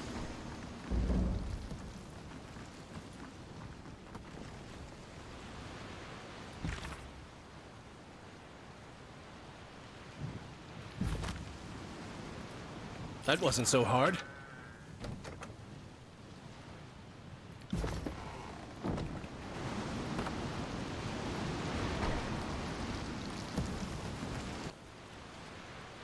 I appreciate your help, but there's still the matter of this rust storm. Our troops won't be able to advance until the tornado is dispatched once and for all. I was told this artifact might clear the path through the storm. That thing looks more like a cloak pin from here, but these winds haven't been kind to my eyes. She nods towards the wind wall.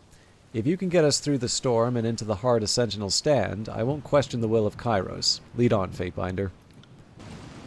Okay, so I definitely have stuff I want to do before I try to pierce the I'm wind not wall. here to make friends.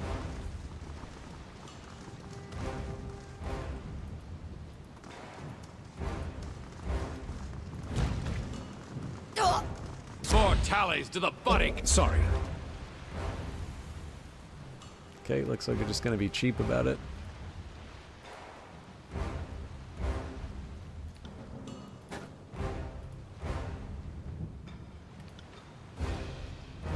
I got it.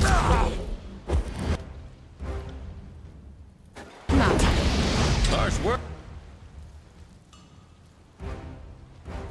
words would cause more.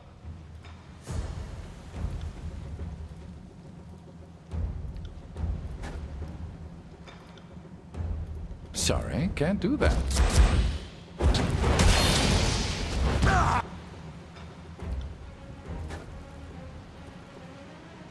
I'm afraid not.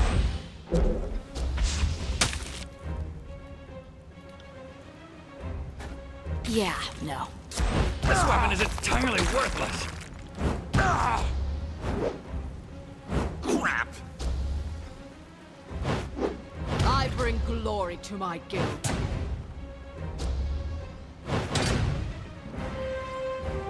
This weapon is entirely worthless.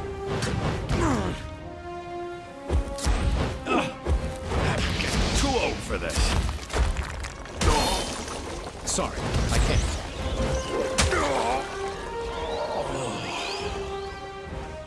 I'll take it.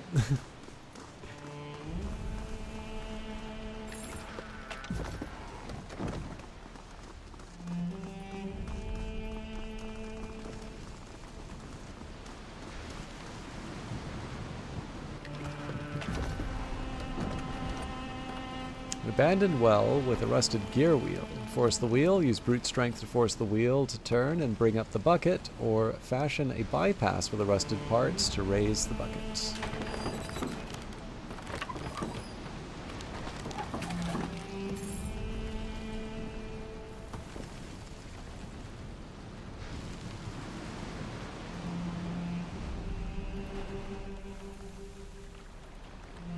Well, this is interesting. Can't do that. The moat that once encircled Sentinel's stand has long since succumbed to the harsh environment. Standing water and patches of moist dirt are all that remain. If only I really do actually need... Stalwart had surrendered years ago. Such needless carnage. Can't do that. Should have paid attention to what that said.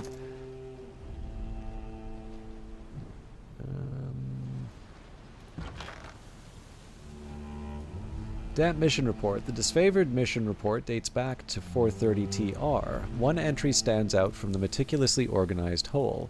It describes an evening patrol where the soldiers spotted a Crimson Spear meeting with a stalwart captain.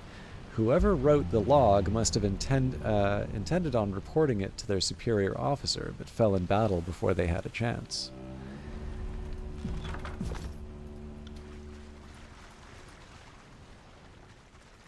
See that?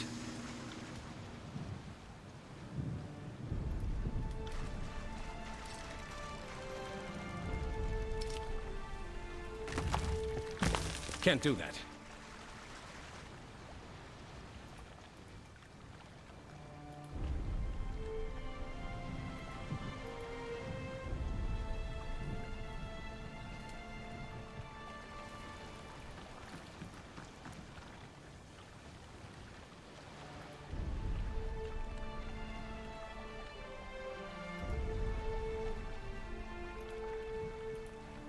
This is the catch of having purple be the secret. Whenever I find a disfavored body, I think it's something to pick up.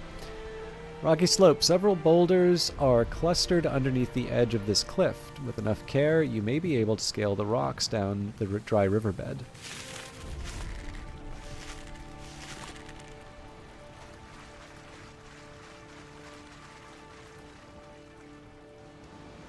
Well, what do we have here?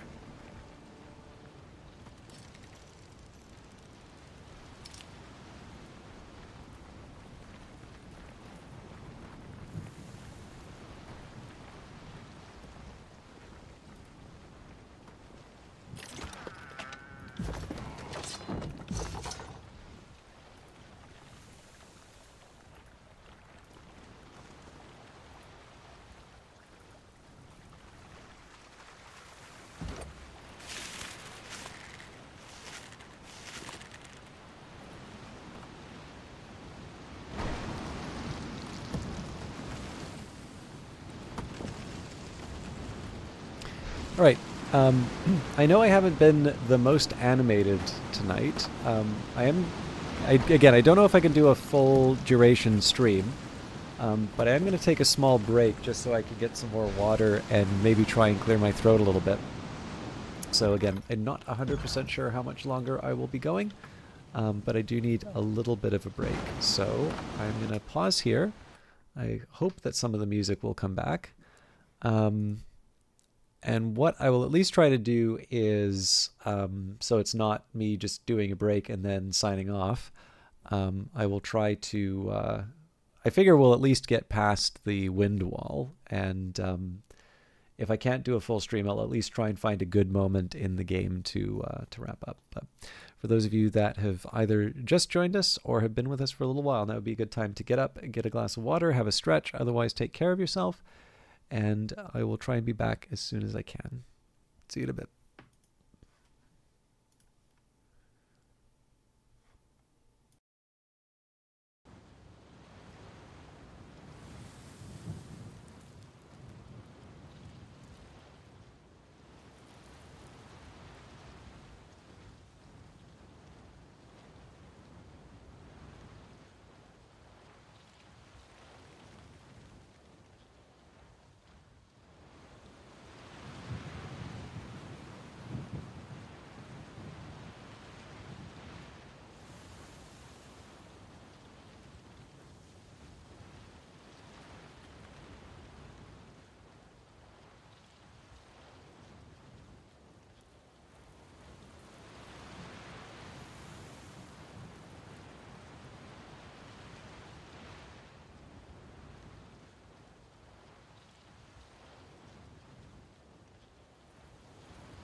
All right, terribly sorry about the delay. I lost my glasses for the last little bit. But let's...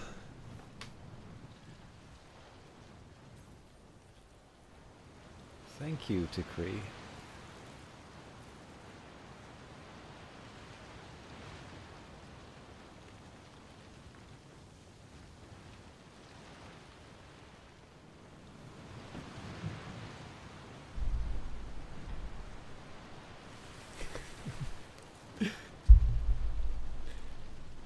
Thank you, Vanguard Master.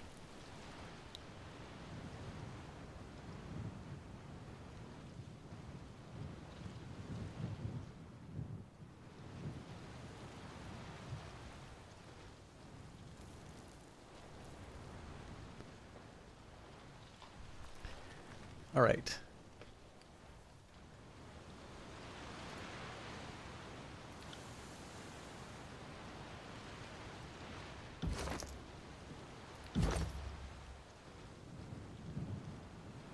Curious, my two-handed skill.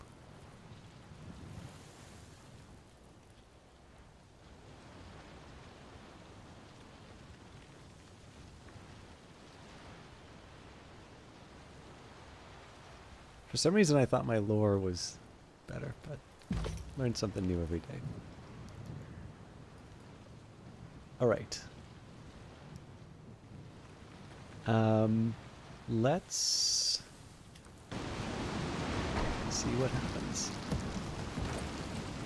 Rust Storm. A maelstrom of rust and dirt swirls at deadly speed before you. Getting any closer from where you currently stand would mean certain death. Peer into the storm, try and take a closer look into the storm, which strikes me as an extremely bad idea, or use the steadfast insignia. Lift the steadfast insignia up towards the storm.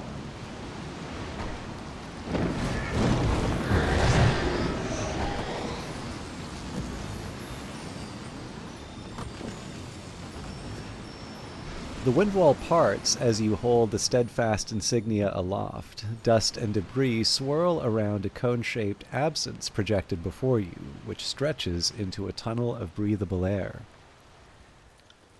The insignia's jewels begin to glow brightly, as if invigorated by this parting of the winds. Whatever dormant state the artifact occupied, it is now awake and full of new potential, should you desire to use it.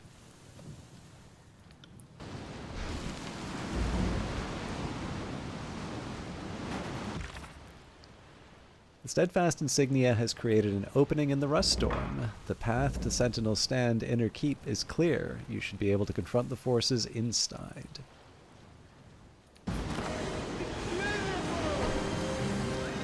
Ellen Ripley.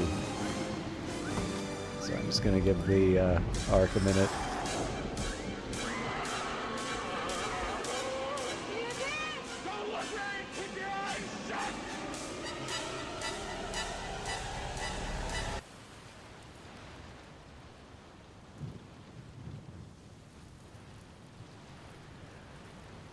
Thank you very much, Ellen Ripley. I have so many London stories to share at some point.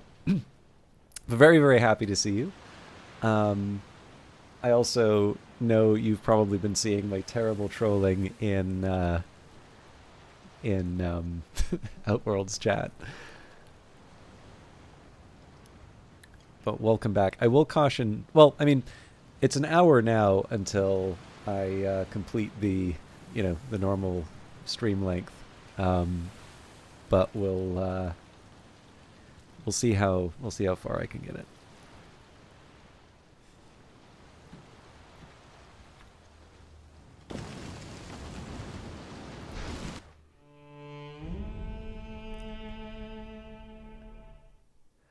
The path remains open behind us, making way for friend or foe alike. Sentinel's Stand has never been more exposed.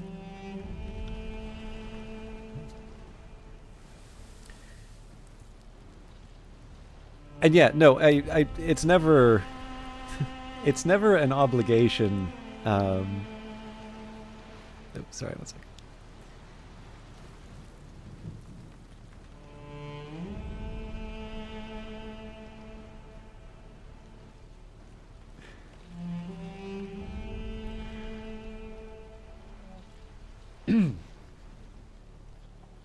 But yeah, no, it's Discord messages are never an obligation. I'm really sorry to hear you're sick and your family's sick, but yeah, no, especially when it comes to like some of the Discord shenanigans and all of that. I'm assuming either they're lame, at which point they don't need to be replied to, or they're hilarious and they'll be hilarious forever. So please take care of yourself first, obviously. You made it to Sentinel Stand's inner keep. Locate the last regent, Stratius Herodin. And sorry, just one more second.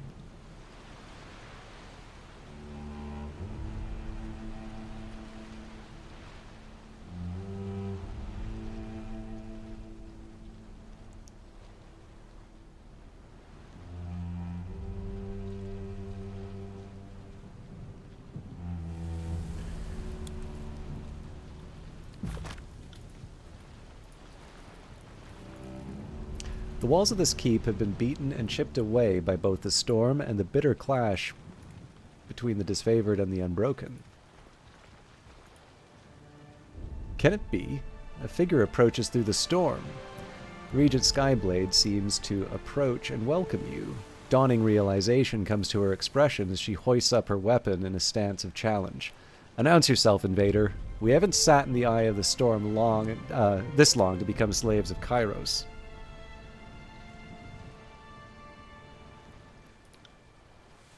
Take us to Stratius Herodin. Barrack advances on the guard with a menacing air. I don't want to hear any more of your petty threats or how much you love your country. Deliver us the serpent at the heart of this nest. Oh there, big boy. I just watched the storm all day. Stratius is behind the walls. She glances in your direction with wonder. The insignia. The sentry lets out a startled yell. Someone bury the regent's insignia comes this way. She squints to make you out in the storm. Why have you come, stranger? So, lie, I'm a friend of Stratius, and I carry a message for his ears alone. Does he live? Roar over the volume of the storm. I'm here for Ash's daughter. Surrender her into my custody or perish. I'm here to end the Edict of Storms. The regent will die. I'm here to kill the regent, but you'll do for a start, or the wind wall is open. I suggest you leave with your lives, or join the mound of bodies I left in my wake. Let's try and lie. I'm a friend to Stratius, and I carry a message for his ears alone. Does he live? No worries. Actually, not to make any undue Hawk Tua jokes, but I am somewhat sympathetic, just because I'm somewhat recovering myself from the effects of illness. I'm a friend of Stratius, and I carry a message for his ears alone. Does he live? A friend? She scratches the back of her neck. I'm sure the regent will want to see anyone brave enough to face the storm on his behalf. It must be some message. She nods. The gate is just up ahead. Speak with the guard if you would have an audience.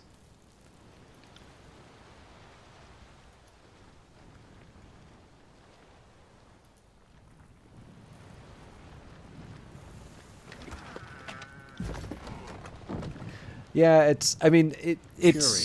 sort of sucks that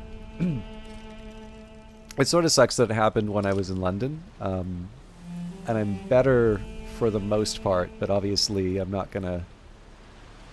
Stranger, I let you through? Wearing an uncertain expression, the scout grasps his weapon. I don't know what sorcery carved safe passage through the storm, but the regent's fortress is closed to outsiders. Out of my way, peon. No amount of stalwart rats can keep me from wrapping my hands around the regent's throat.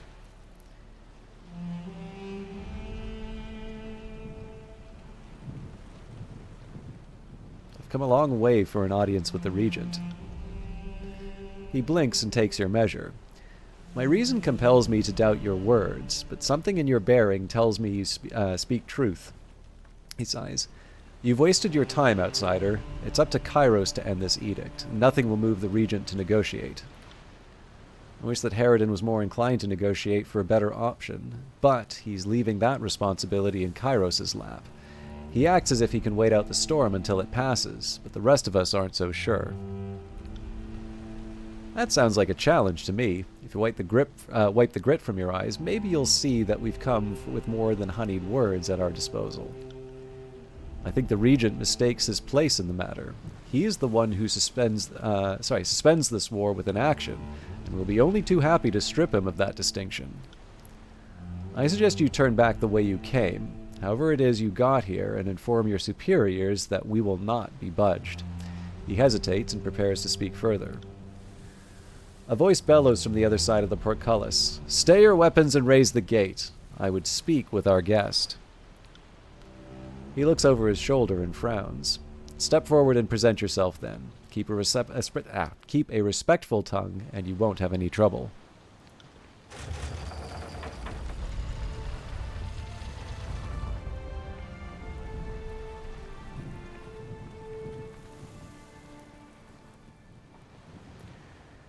Stalwart's ruler looks at you with a mixture of caution and amazement. His gaze lingers on the steadfast insignia. That explains how you were able to pierce the winds. But why have you come? Not to liberate an enemy, I think. He squints. The long isolation has taken its toll, but we aren't deaf to news about the outside world. I think I recognize a Fatebinder when I see one, so logic follows that you are the keeper of Endrian's Well.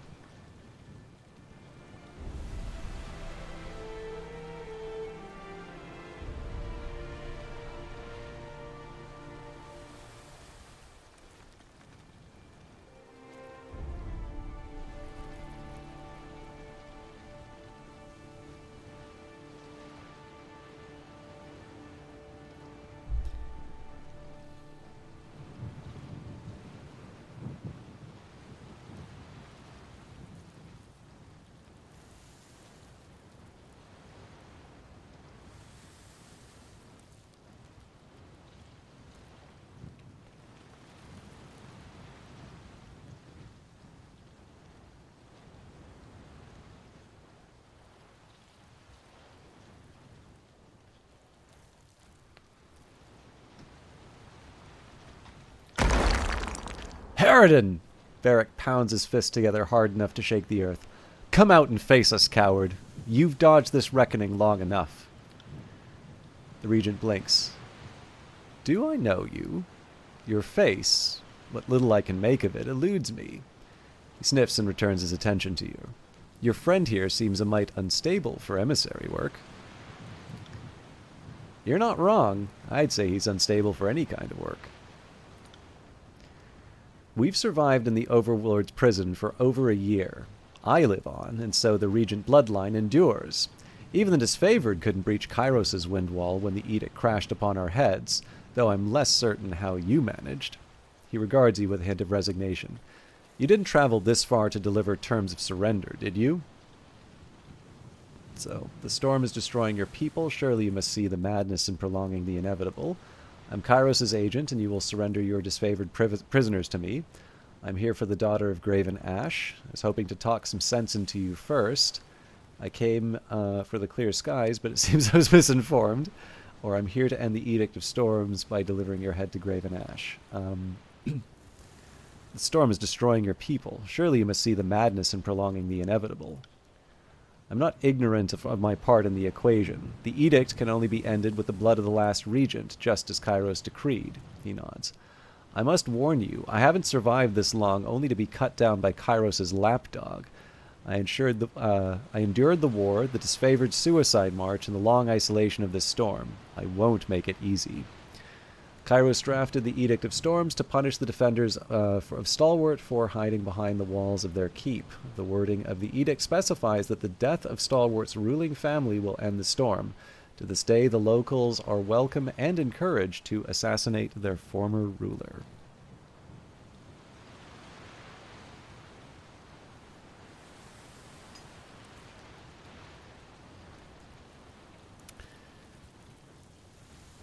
Was that about a disfavored suicide march?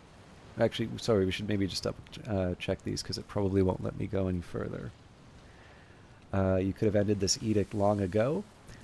What have you gained from this long stalemate beyond the hatred of your people? You're blind to reason. There's no recourse but to end your life. I'm sure we can come to a mutually beneficial arrangement.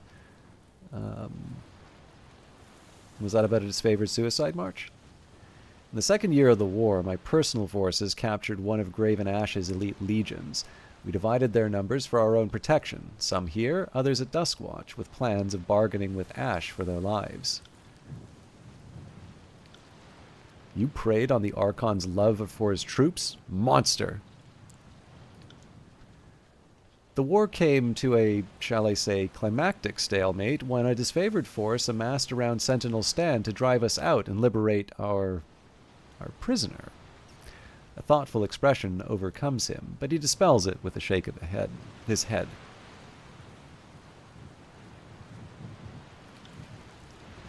The rest, as you know, is history. Before the disfavored could finish their desperate attack, the edict swept up my people and Ash's legion like they were made of straw, battering bones and iron into so much dust that now swirls about our heads. I remember that day too well. If you had but surrendered, then hundreds of Northerners and Southerners alike would have been spared. Stalwart bows to no one, you armadillo of rust and entropy. Harridan grimaces at Barrack and shakes his head. Your presence alone dirties these noble defenses.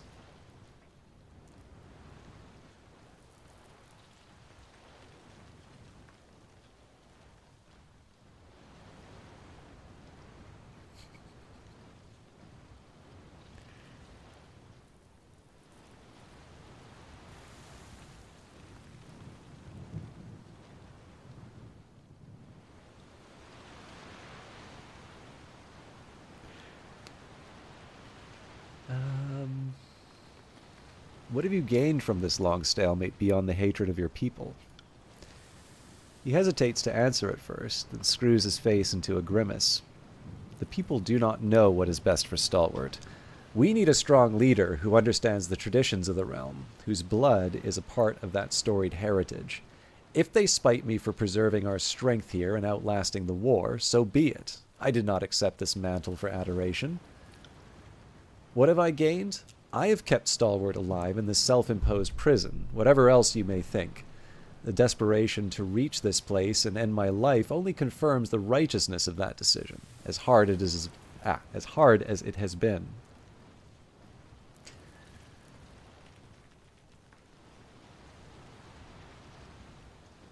A true leader would have fought to the very end rather than hide here. Not really. Let's do... At least in terms of things that'll convince him, I think we should say. You could have ended this edict long ago. You mean by suicide or execution at the hands of my countrymen? His expression withers. That would betray the dignity of my station and the honor of my soldiers alike. In caving to the Overlord's will, we would lose the very thing that makes Stalwart great, our perseverance.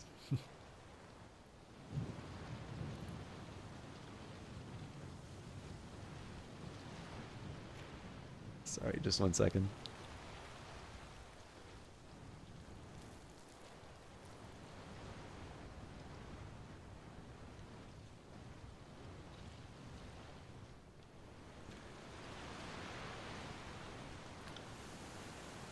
I took no pleasure in watching storms ravage my country here from the safety of the eye. I've suffered the weight of that decision every day, but I would never second-guess it. Your burden is nothing to mine, or that of your people. To consign your country to this is unforgivable. When Kairos called Ash to submit, he chose his soldiers' lives over his pride. You are a coward, and I'll see you die like one too.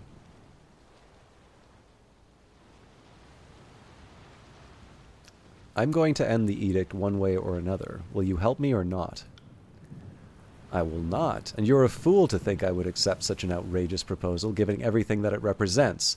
The very pride of my station hinges on rejecting your impossible solution. He raises his voice for all to hear.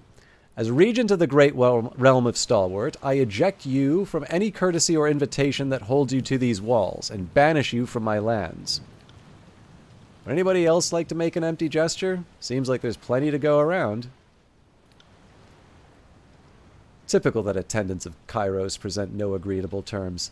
You may distort the histories to reflect that I forced this confrontation, but everyone here will remember that when your overlord locked me in an impossible choice, I chose Stalwart. Harridan turns away and heads through the portcullis. More talent. Now, this interests me when it says Trial of the Archons.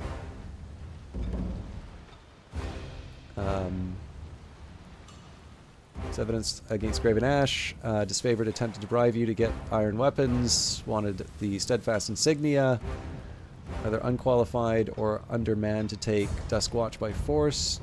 Ash sent his soldiers to march on Sentinel Stand even though an edict was imminent. I don't know if that's... Well, okay, yeah. I know there's the negligence, incompetence, or treason.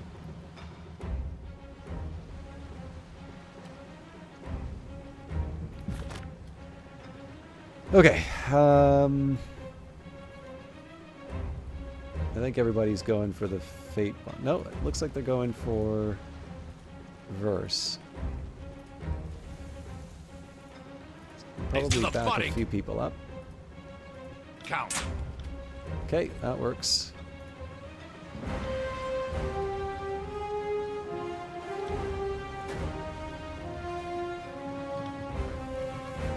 As you command.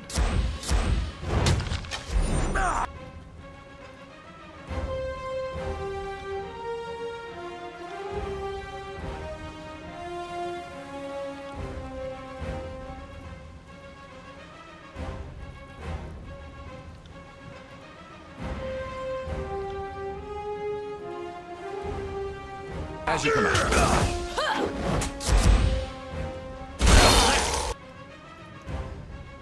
Okay.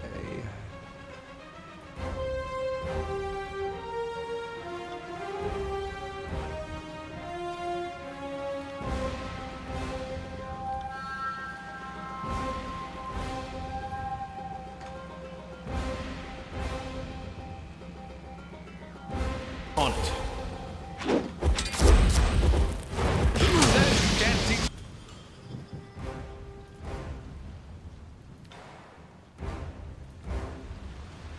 At once. So we're not doing too much damage on the folks in the middle, but I don't really need to either.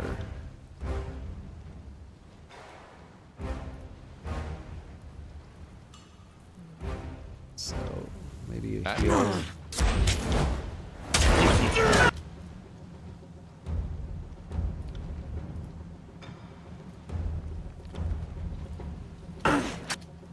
The only problem is I do need to keep track of everything. I'll tear your skeleton out by your ass.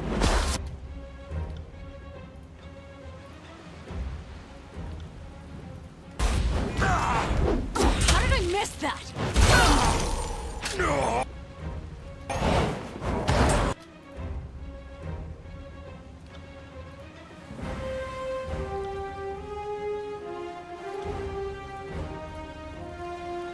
I'm on it.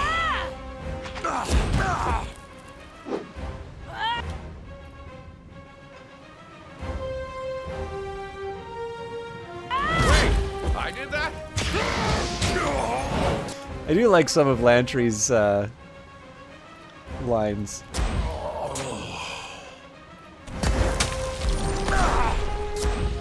Alright. I'll tear your skeleton out by your ass. At once. Right. You got it.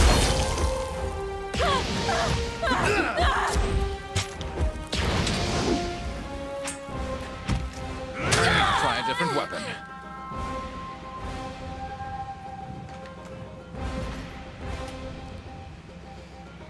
Sorry for the quiet. I don't have a whole lot to say during combat. It's just sort of... I don't know. Whacking people with various items. Alright. Right. I don't know if there's supposed to be some kind of... Oh! Now that I wasn't expecting. I got it. And let's level up Lantry. All right. So the one thing that I wanted to try and do with Lantry was make sure... Actually, any character was basically make sure that I've balanced out their various levels. Now that I've done that, it may not hurt. So in this case, we've got Control Life. So this Vitality would be the better choice in this case here. The alternative is Lore. I don't know. I think I will put the extra resolve points in. And then the other thing that interests me here was I did go heavy on the preservation, but it did turn out that in the sort of underground area there was an opportunity to learn like languages or symbols.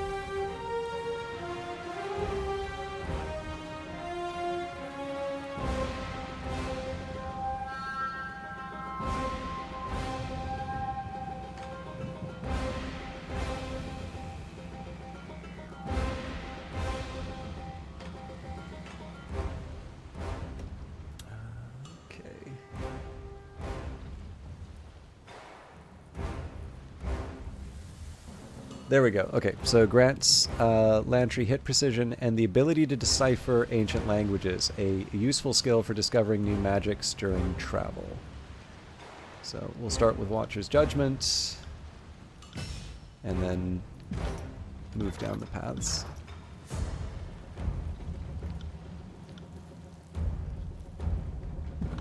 I think when I finish this mission, I am slightly curious to see if there's a way that you can actually achieve the objective without without combat. I don't know if there's any advantage to doing it. Like, I will say that I don't think the combat is the most interesting part of this game, but it definitely does feel like they want you to do more than just have dialogue options. But I don't know if there's a way to sort of fully complete these types of missions without without fighting. Alright, this winch is battered and appears barely functional. It looks like it could break at any moment, so we could use a spear, jam a spear into the wheel to create a makeshift handle, or use brute force to turn the spool. Manly things. I got it.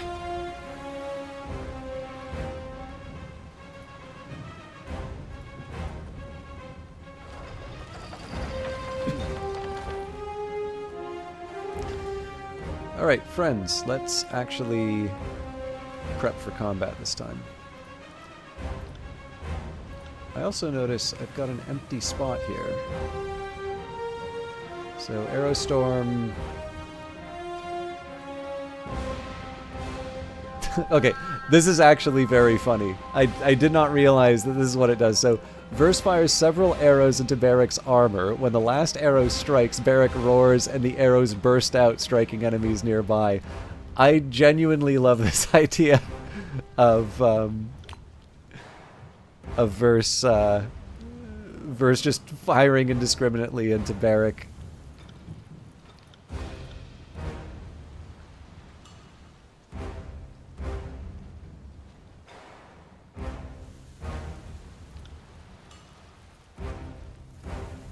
I'll take care of it. And then...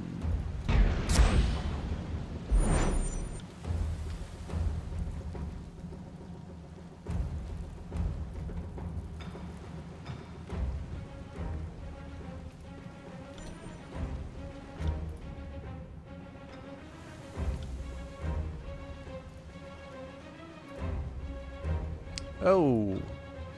Yeah, we're not doing that yet. You got it. Yours. Okay, so I definitely know who I want to take out.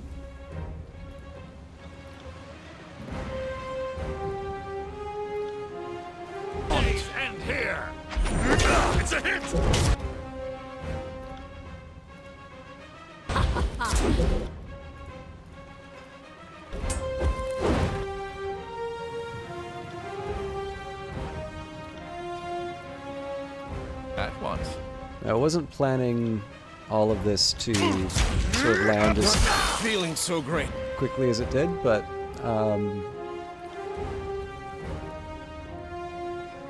Right. oh, damn it. Okay.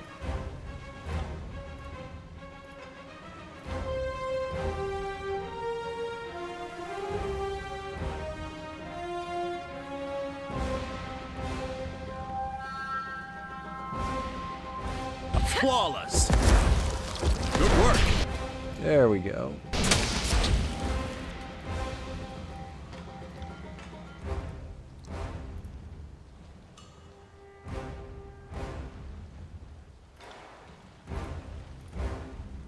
So I don't think it would be a bad idea for Lantry to heal the... Ooh, no, he's got to heal Barrett On it. first.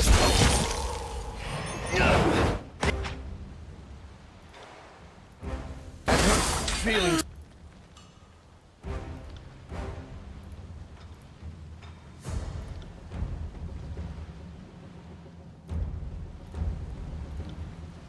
I got it. And we'll Why boost can't I hit anything? Verse with fighting strength. I'm also thinking we can probably taunt the two ranged characters while we finish off the last. There we go.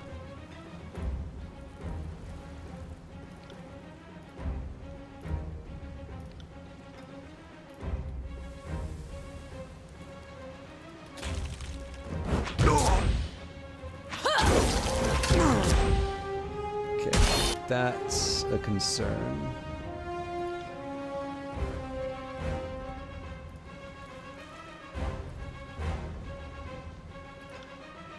I got it.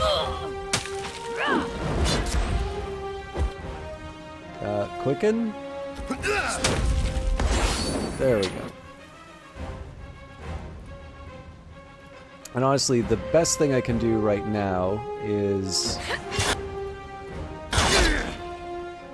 just engage in melee with the spear.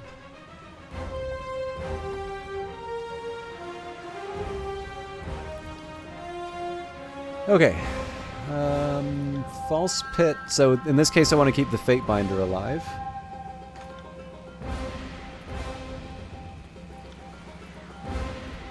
Okay.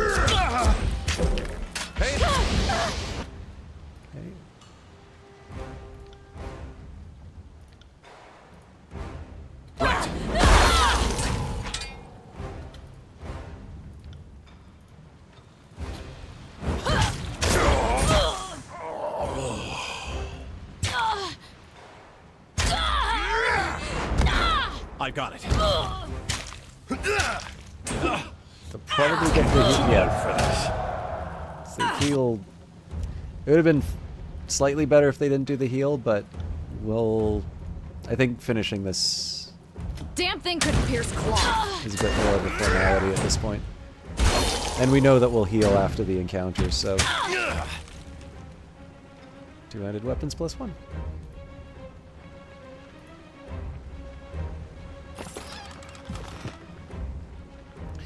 So in this case, we'll just take a bit of a real-time break to make sure that everything gets to its top top level.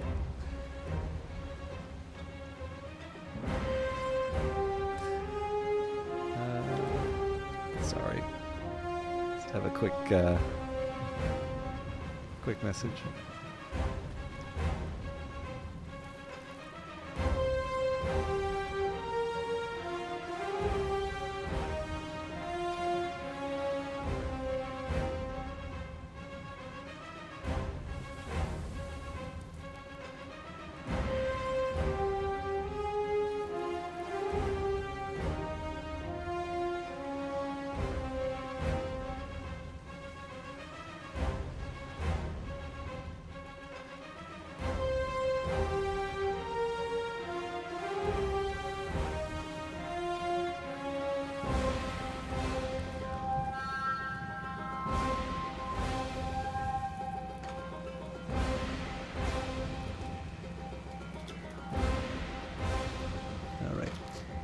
So I think I still have the spectral blur set up.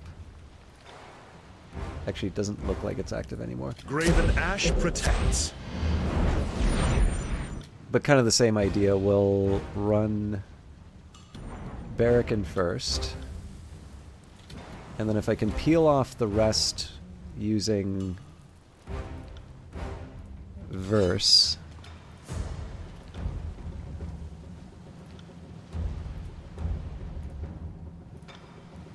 I got it. Okay, that sort of works. I'm on it. This works less well.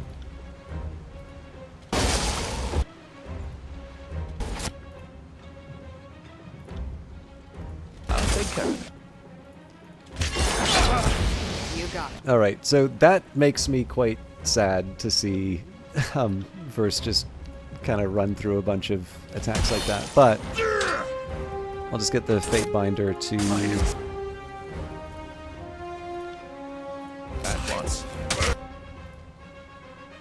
So again, this isn't exactly how I was planning on doing it, but this will do.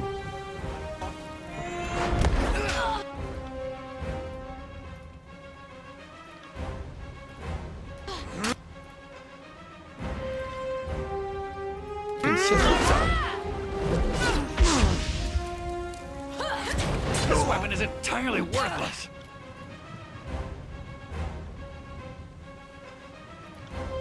Should probably renew that ability just in case.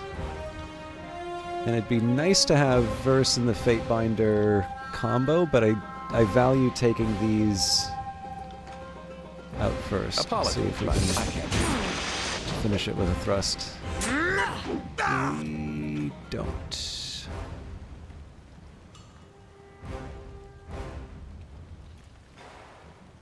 Okay. So the less armored is the better one to try that stuff on. Okay. I don't see a lot of value in wasting the combo attack here. I do see the value in doing the combo attack here. My blood spills.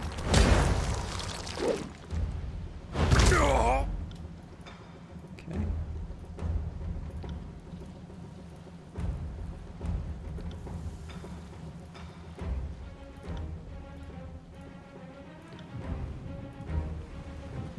I will aid you.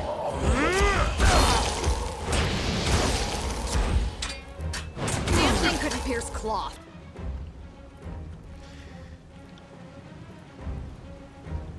So I'll try and stun. I don't think that's going to affect the crippling strike, but I will aid you.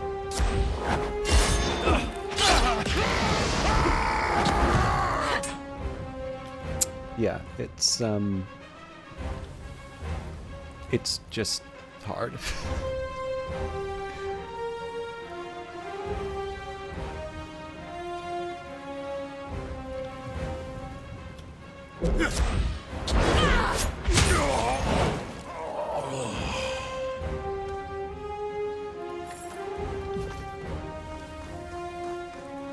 Massive spikes of stone flare out from the ground where the storm of unimaginable power ripped through the terrain. The weapons and armor of soldiers ripped from their bodies are now encased in the stone as silent effigies of Kairos' wrath. Can't do that. Massive spikes split apart the castle walls here, the result of tremendous winds that passed through long ago. I just wanted to steal the loot. Make for the keep! The regent is in retreat.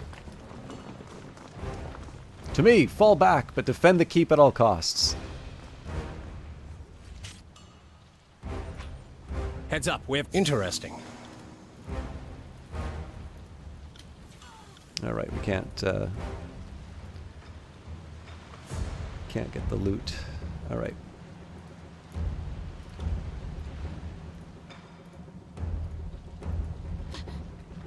And I'm gonna get Damn it, Barrick! Oh my god. I am getting used to the pathfinding in this game.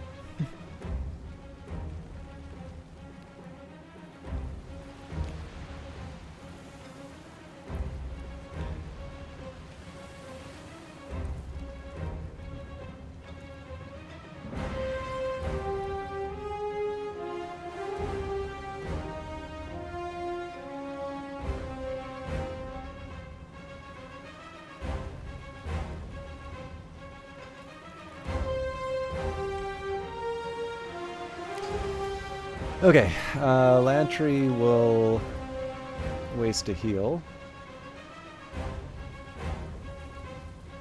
Honestly, these are disfavored. They'll be fine.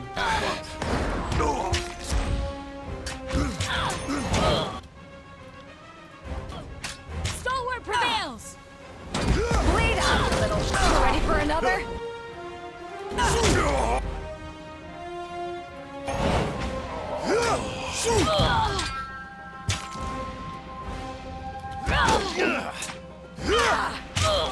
This weapon is entirely worthless.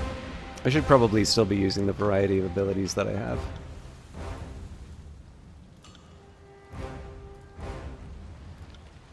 Graven Ash protects.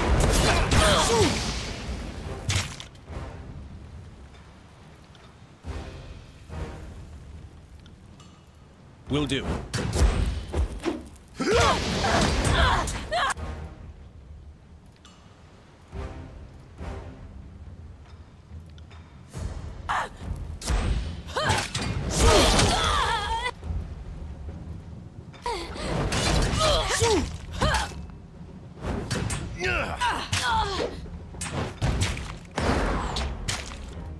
Should probably try and deliver.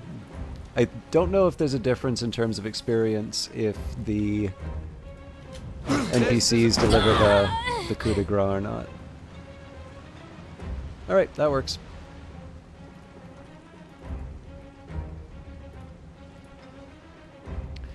The walls of this keep have been beaten. Okay, we've done that. Use the rope to scale the wall. On it.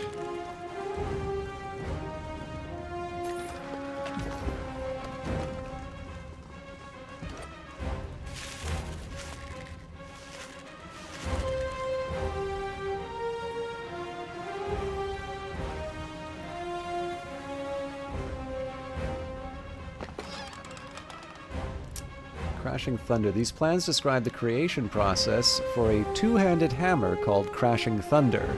This item can be created with access to a Spire Forge, upgrade, and proper materials.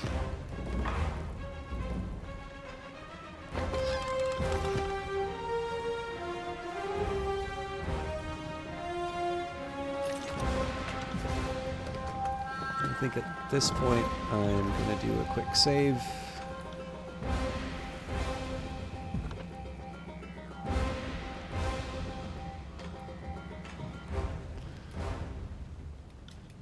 Alright.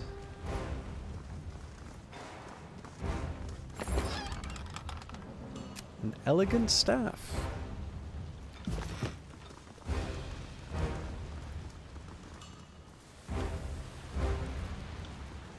Alright, so it looks like they're just gonna wait, which is fine, so we can get the buffs.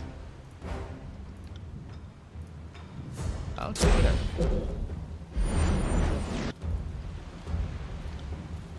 I will aid you.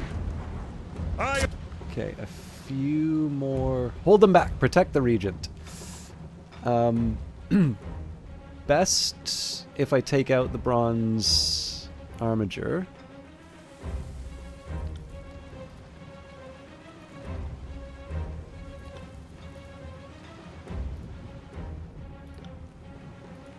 The shield wall unto myself. But it looks like they are going frontline anyway, so... So what I kind of want to do here is take out any spellcasters as soon as I can. I'll take care of it.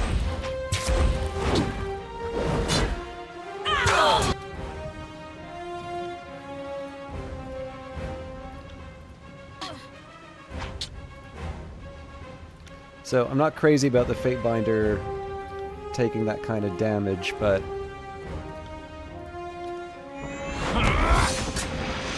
ouch.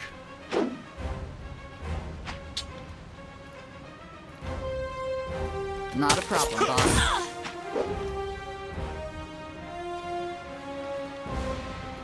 I got it. Okay. And I want to try and slow down the big guy.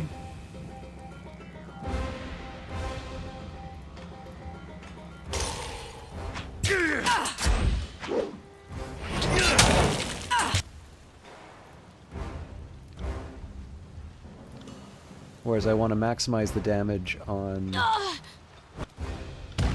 the enemy spellcaster. I'm trying to...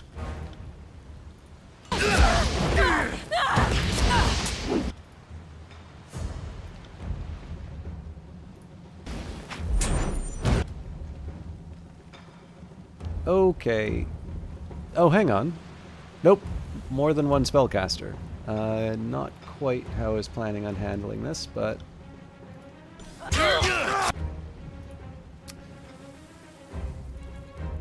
Okay, so I think probably just sending the Fate Binder to the back row will help me here. And then we'll get Burst to finish off. Consider it done. Not great for the Fate Binder. The answer to that, though, is clearing out... Yep, there we go. So Barrick can slow this guy down.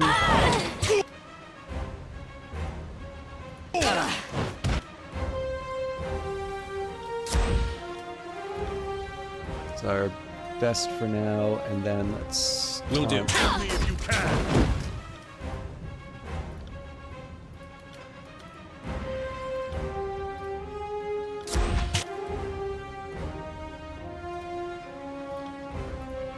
Anytime there, Barrick.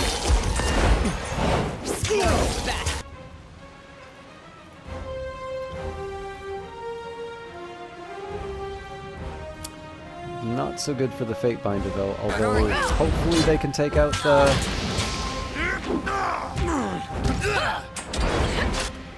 Not quite enough.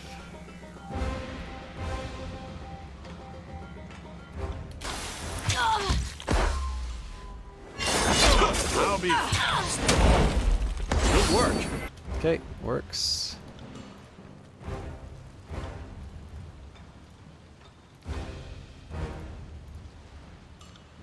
I'll do it for the North. Bleed out, you little shit!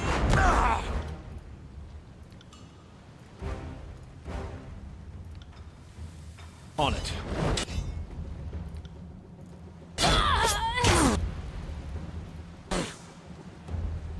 Alright, anything I can do to interrupt? Yes, we can kick him in the head.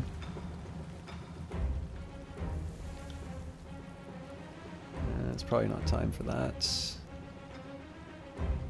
Unfortunately, I don't think...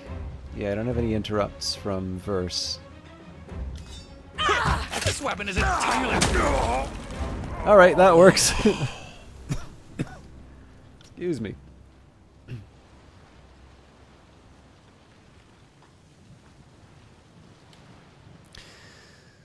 Alright.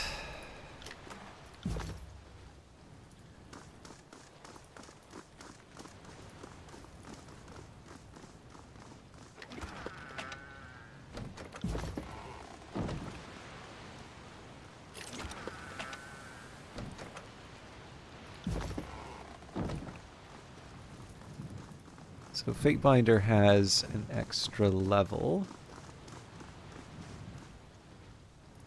Question is, so far I've been going pretty...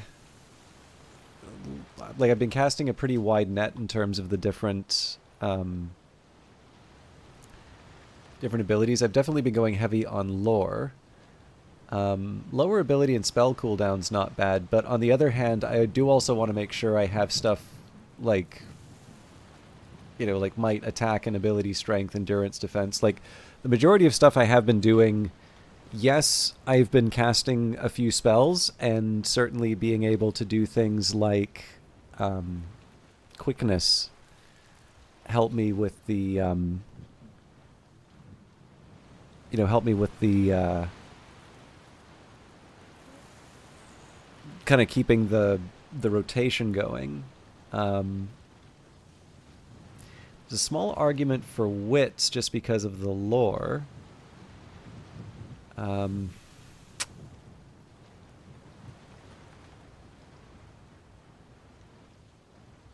You know, I'll put an extra point of wits in.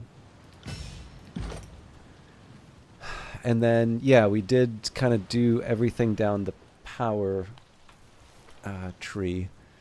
The thing is, this one, like, there's a lot that you can do with the Fate Binder. But one of the things that's nice about the power tree is that they're fairly simple. So I'm not that interested in cleave. Focus strike adds armor penetration to the thrust ability and increase. Now I do use thrust quite a bit, so maybe focus strike wouldn't be a bad idea. Palm strike, perform a powerful palm strike to the target's chest, interrupting them, pushing them back, and silencing them from spell casting. Maybe. Blitz stance. Unarmed mastery doesn't do anything for me at all. Rampage maybe wouldn't be bad. But yeah, I think I'll do focused strike, just because I do see the value in an effective thrust. I should probably just move into the keep, but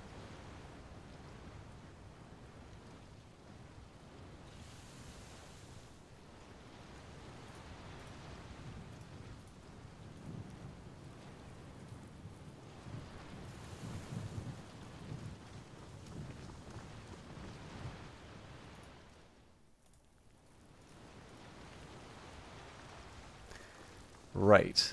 I think probably the combat's worth it.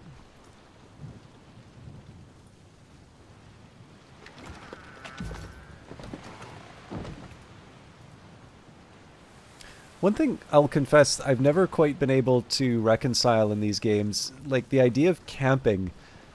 Theoretically, it's ideal for me to camp so that Barrick can go back to his full health. But the idea of having this final siege and like just camping outside the walls for 8 hours so everybody can heal up strikes me as very, very silly. So I don't do it.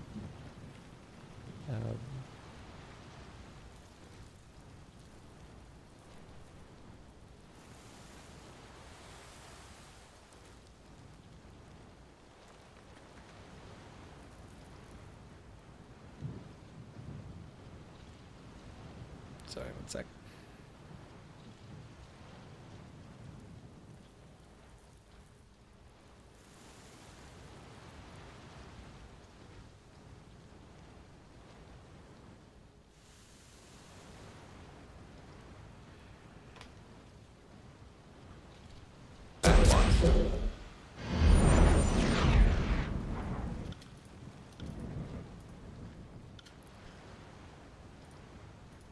Let's have it then. All right. Skyblade, Skyblade. So theoretically, this is the one that can cast spells? Do you have eyes on this?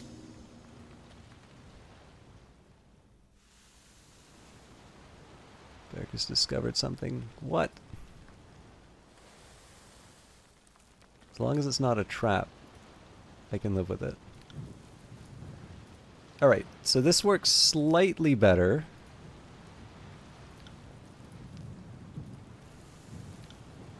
I will aid you. Oh no, it was a trap.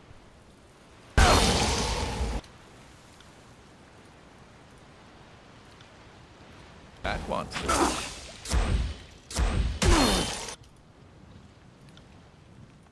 I'll do it for the North.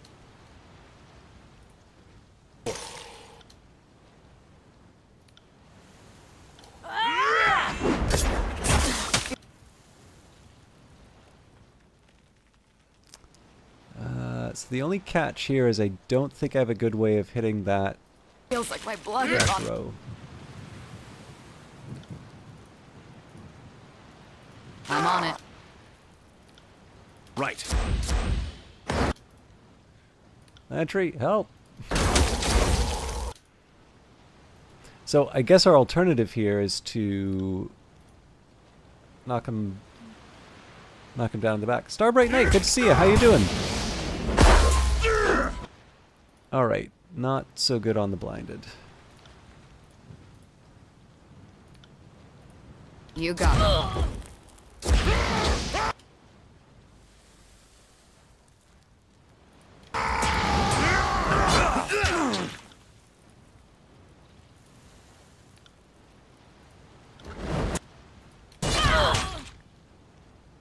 I've got you now!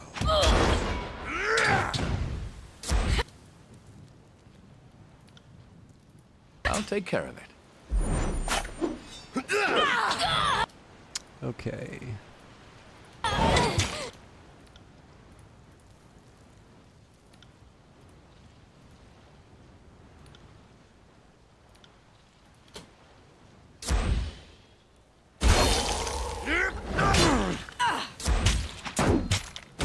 need to try a different weapon.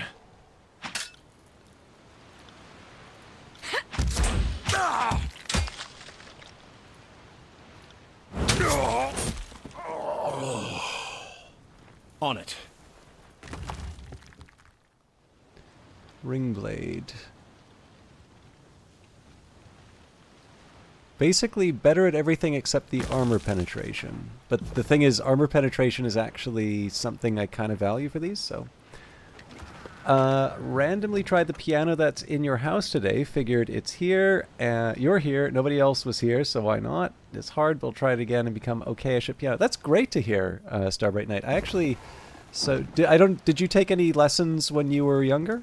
I did, much like I think many kids, I did piano lessons, and I always liked it, but it was definitely one of those things that was hard to maintain with all of the other things that I had going on. So, but of course, it's also one of the things that I wish I was better at now, and so I don't have a full practice regimen yet, but it's actually one of the things that I want to put the most effort into. So I'm really happy to hear that you're doing that.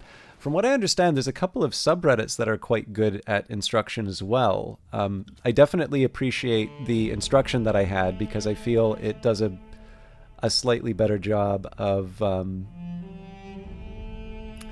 don't know, I felt like it gave me a better foundation to work with. But it seems that there are some people who've really...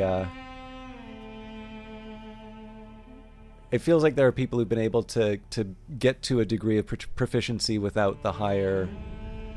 without formal training through some of those online resources.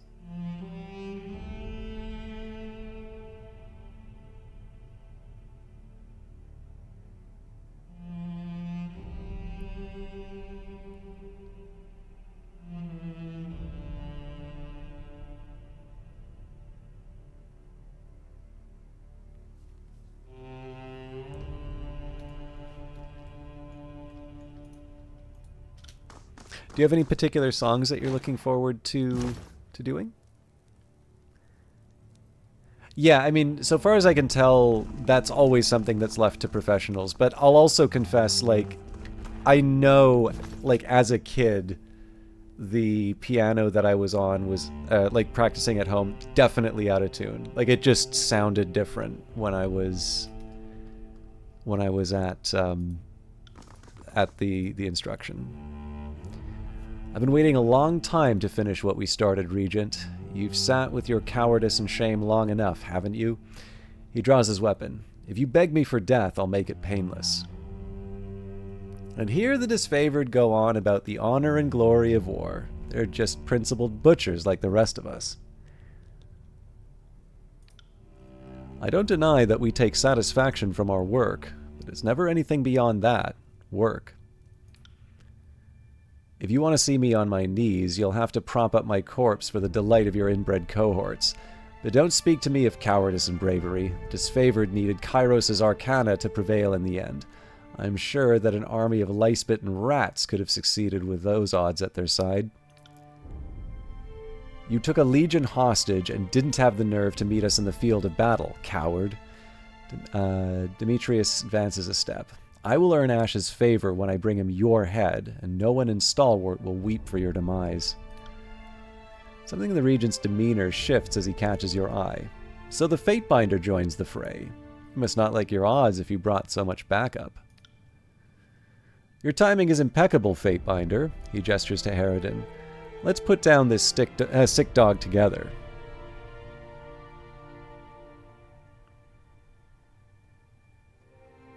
Yeah, piano... Well, I mean, from what I understand, just moving the piano is sufficient to detune it, so...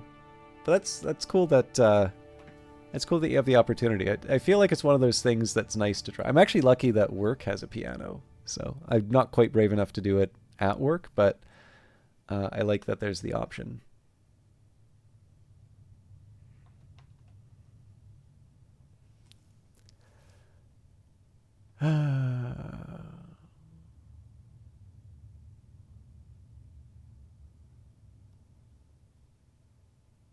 You should have done the right thing and ended the edict yourself, Stratius. This is on you. I will not stand here and countenance another moment of your judgment. I've acted for the interests of Stalwart, and if I die today, I die a patriot. The only patriots here are those of us who showed up to ram the disfavored standard up your creaky stern. Come on, let's end the edict together, old man. Demetrius and his soldiers advance.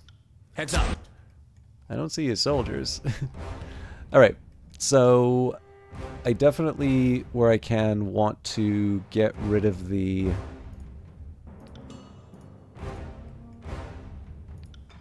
Definitely want to get rid of the spellcasters.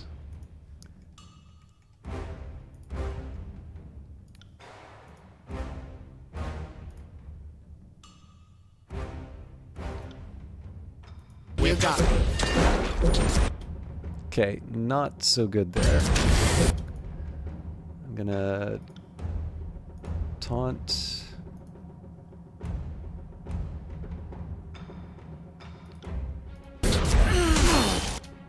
Okay, take the opportunity. God.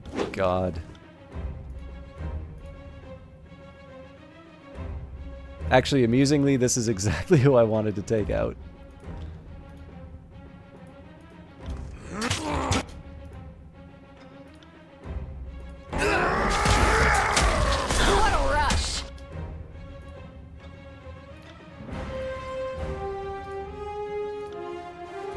You got it.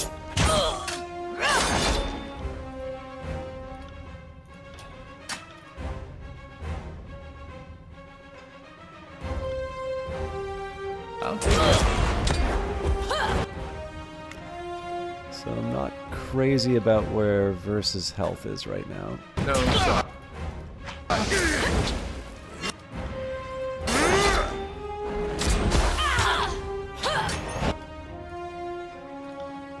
Will do. Actually, while we're at it, we can buff the Fatebinder. That one fucking hurt.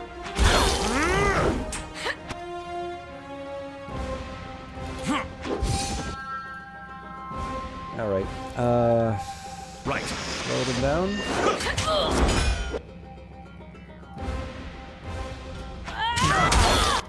Okay, that works. So I'm going to try and do some distance attacks. Will do.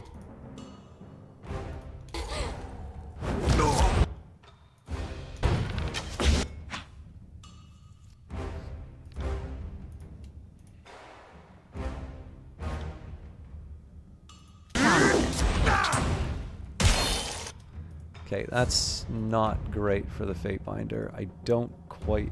Oh, well, there's the answer. That one rattled me hard.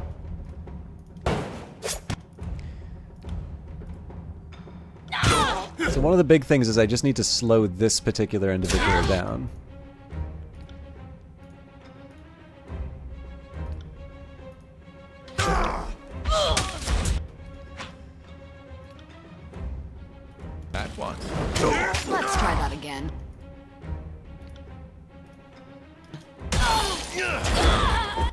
Okay, works.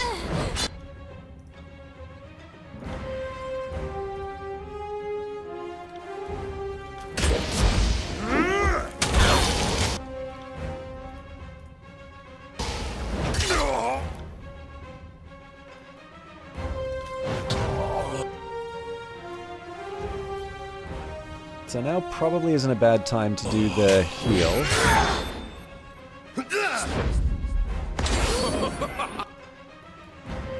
And can I kick him in the head?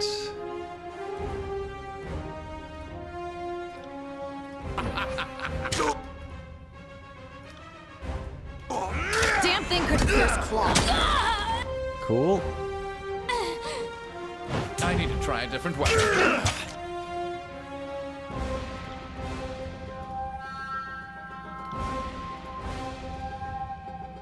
I feel at this point we need to do the I gotta do the verse. On it.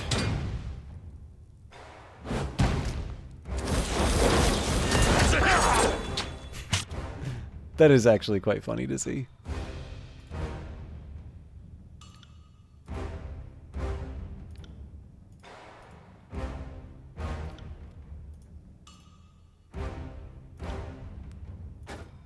Okay, and we can't heal Demetrius. Apologies, but I can't.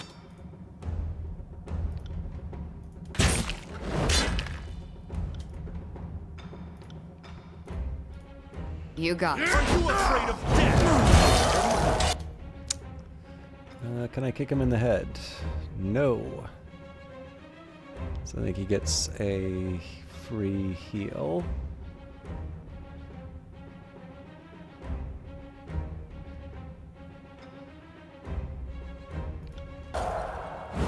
Damn thing couldn't pierce cloth.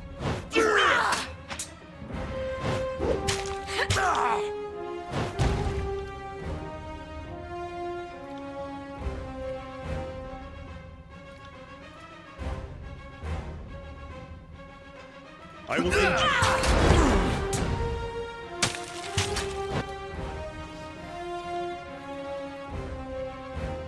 So one of the things I'm a little curious about is if I get better at Can't I hit anything? pacing the cold attacks. If that will eventually translate into sort of longer No dice. survivability.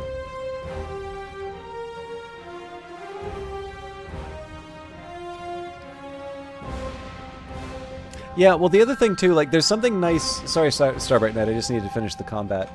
There's something nice about being able to, as you say, like, figure it out for yourself. But the other thing I've found, there's something very nice about a physical piano, but the digital keyboards are very, very good now. And in fact, there's, unless you're like really going for it and you're playing specific pieces, you definitely don't need all 88 keys. So I guess the question is like, if you have a kind of passion for doing sorry.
But yeah, no, like it's one of these things where like it's one of these.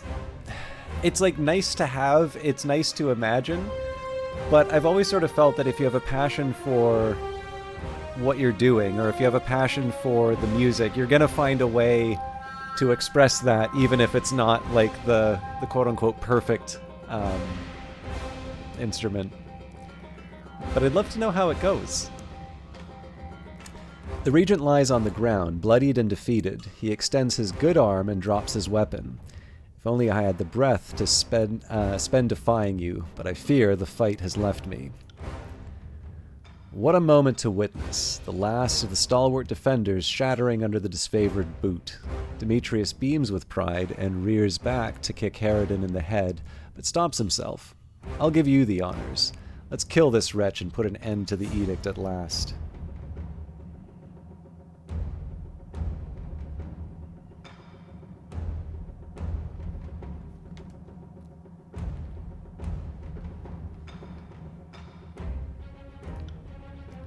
One of Stratius' soldiers moves between you and Harridan, tearing off her helmet. I won't let you do this. Amelia? I think, if this is who I think it is... Amelia, is that you? Demetrius' weapon nearly falls from his hand as he salutes. I hardly recognized you. Why are you fighting with the Regent's personal guard?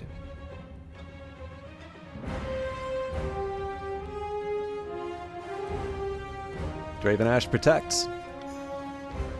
She aims you a withering look. Those are words I don't hear often anymore. If you come in my father's service, then prepare to be disappointed. I'm not the northern warlord I once was. She winces at the very thought. Sitting out the conflict made me see this conquest from a different perspective. She looks at you with a plea in her eyes. We were wrong. Kairos led us from the right path centuries ago. We marched south to finish the Overlord's work, but... She squeezes her eyes shut.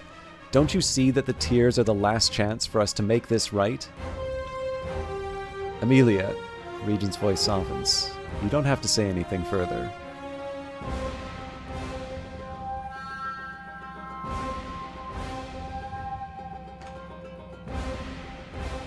You were a prisoner. What happened?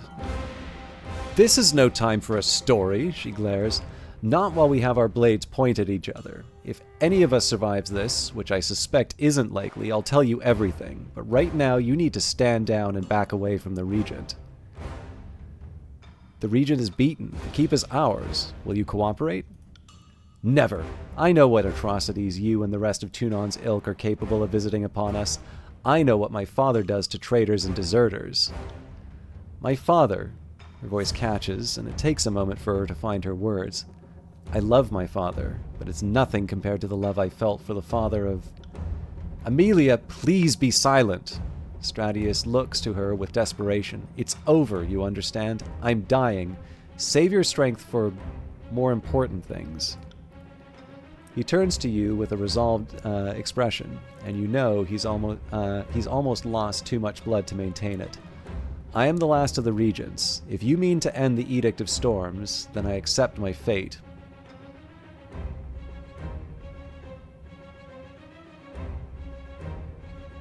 One last chance, Regent. Will you end the Edict yourself? End myself to end the Edict? No, Fatebinder. That is not our way. You may call it uncompromising of me, but my station and my dignity demand nothing less. If you desire the end of the Edict so badly, you will have to shoulder this burden. For Ash and the Disfavored, I vow to give you a clean death. To be sure, it's more than he deserves. Strike him down, Fatebinder. Before you can take action, you catch Amelia begin to raise her weapon from the corner of your eye. Amelia, stop! Stratius winces, hardly possessing the energy to argue. You have to keep your promise, remember? The focused, determined air about Amelia falls way to resignation. She delivers a curt nod and leaves the room, darting you a killing look on her way out.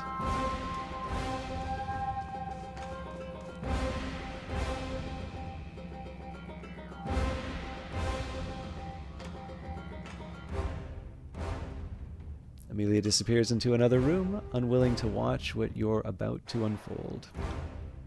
Kill the Regent, Fatebinder. Let's put this shameful chapter of this conquest behind us, along with the Edict of Storms. He spares a final look at Stratius Herodin. You should be proud, Regent. In death, you'll accomplish more than you ever did in life.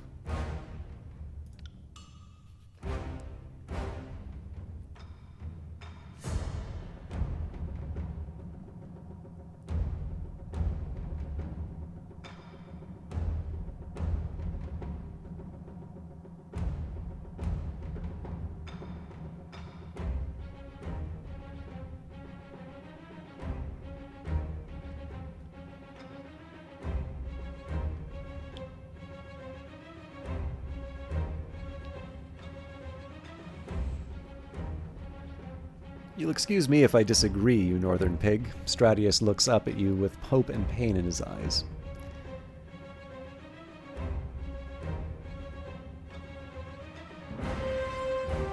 Say nothing and kill him. You take up a fallen sword from the floor and drive it through Stratius Herodin's heart, killing him instantly. Stratius's body falls to the ground, and you watch the blood pool onto the floor in silence. There's a feeling of anticipation in the air, but as the seconds pass, it never materializes into anything. The surge of arcane energy and sense of relief you experienced in Ascension Hall is missing. You hear the howl of the storm outside and realize the edict endures. Almost certainly, this is Amelia having a child with Stratius. Demetrius furrows his brow in confusion. The last of the regents is dead, and yet Kairos' storm continues. What could we have possibly missed? From across the hall, you hear a faint cry, a baby's cry, and realization dawns on you.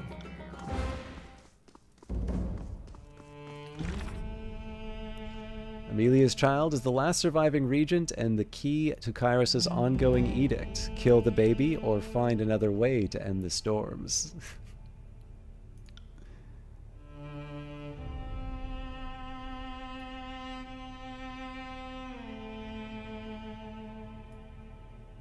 Ash's daughter colluded with the unbroken regent, producing an heir. And on that bombshell, I think we will finish for tonight. All right, so again, I apologize for the... I mean, at least it was a full-length stream. But I do apologize for being a little inconsistent in terms of the overall broadcast. Just a reminder, I will be doing... I should be back to the old schedule, so still Monday, Wednesday, and Friday. 2 weeks from now, 2 Wednesdays from now, I'll be at the local game dev meetup. And other than that, I should have...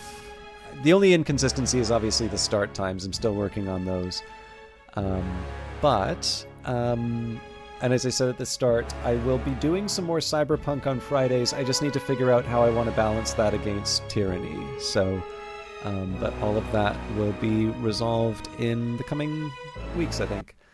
Let's take a look and see who's online. And thank you, Takri. It's a pleasure to see you all again. And I notice Will Shand is streaming tonight. Actually, it's the only one that I can see right now, so we will raid him. Shand's somebody I knew from Vancouver. Wonderful broadcaster. Definitely somebody who I like hanging out with. I will probably just be going straight to bed. But definitely somebody who's worth sticking around and watching, so... Have a good night. I will see you all Friday for either Tyranny or Cyberpunk. Until then, take care. Have a good rest, or however you plan on spending the rest of your evening.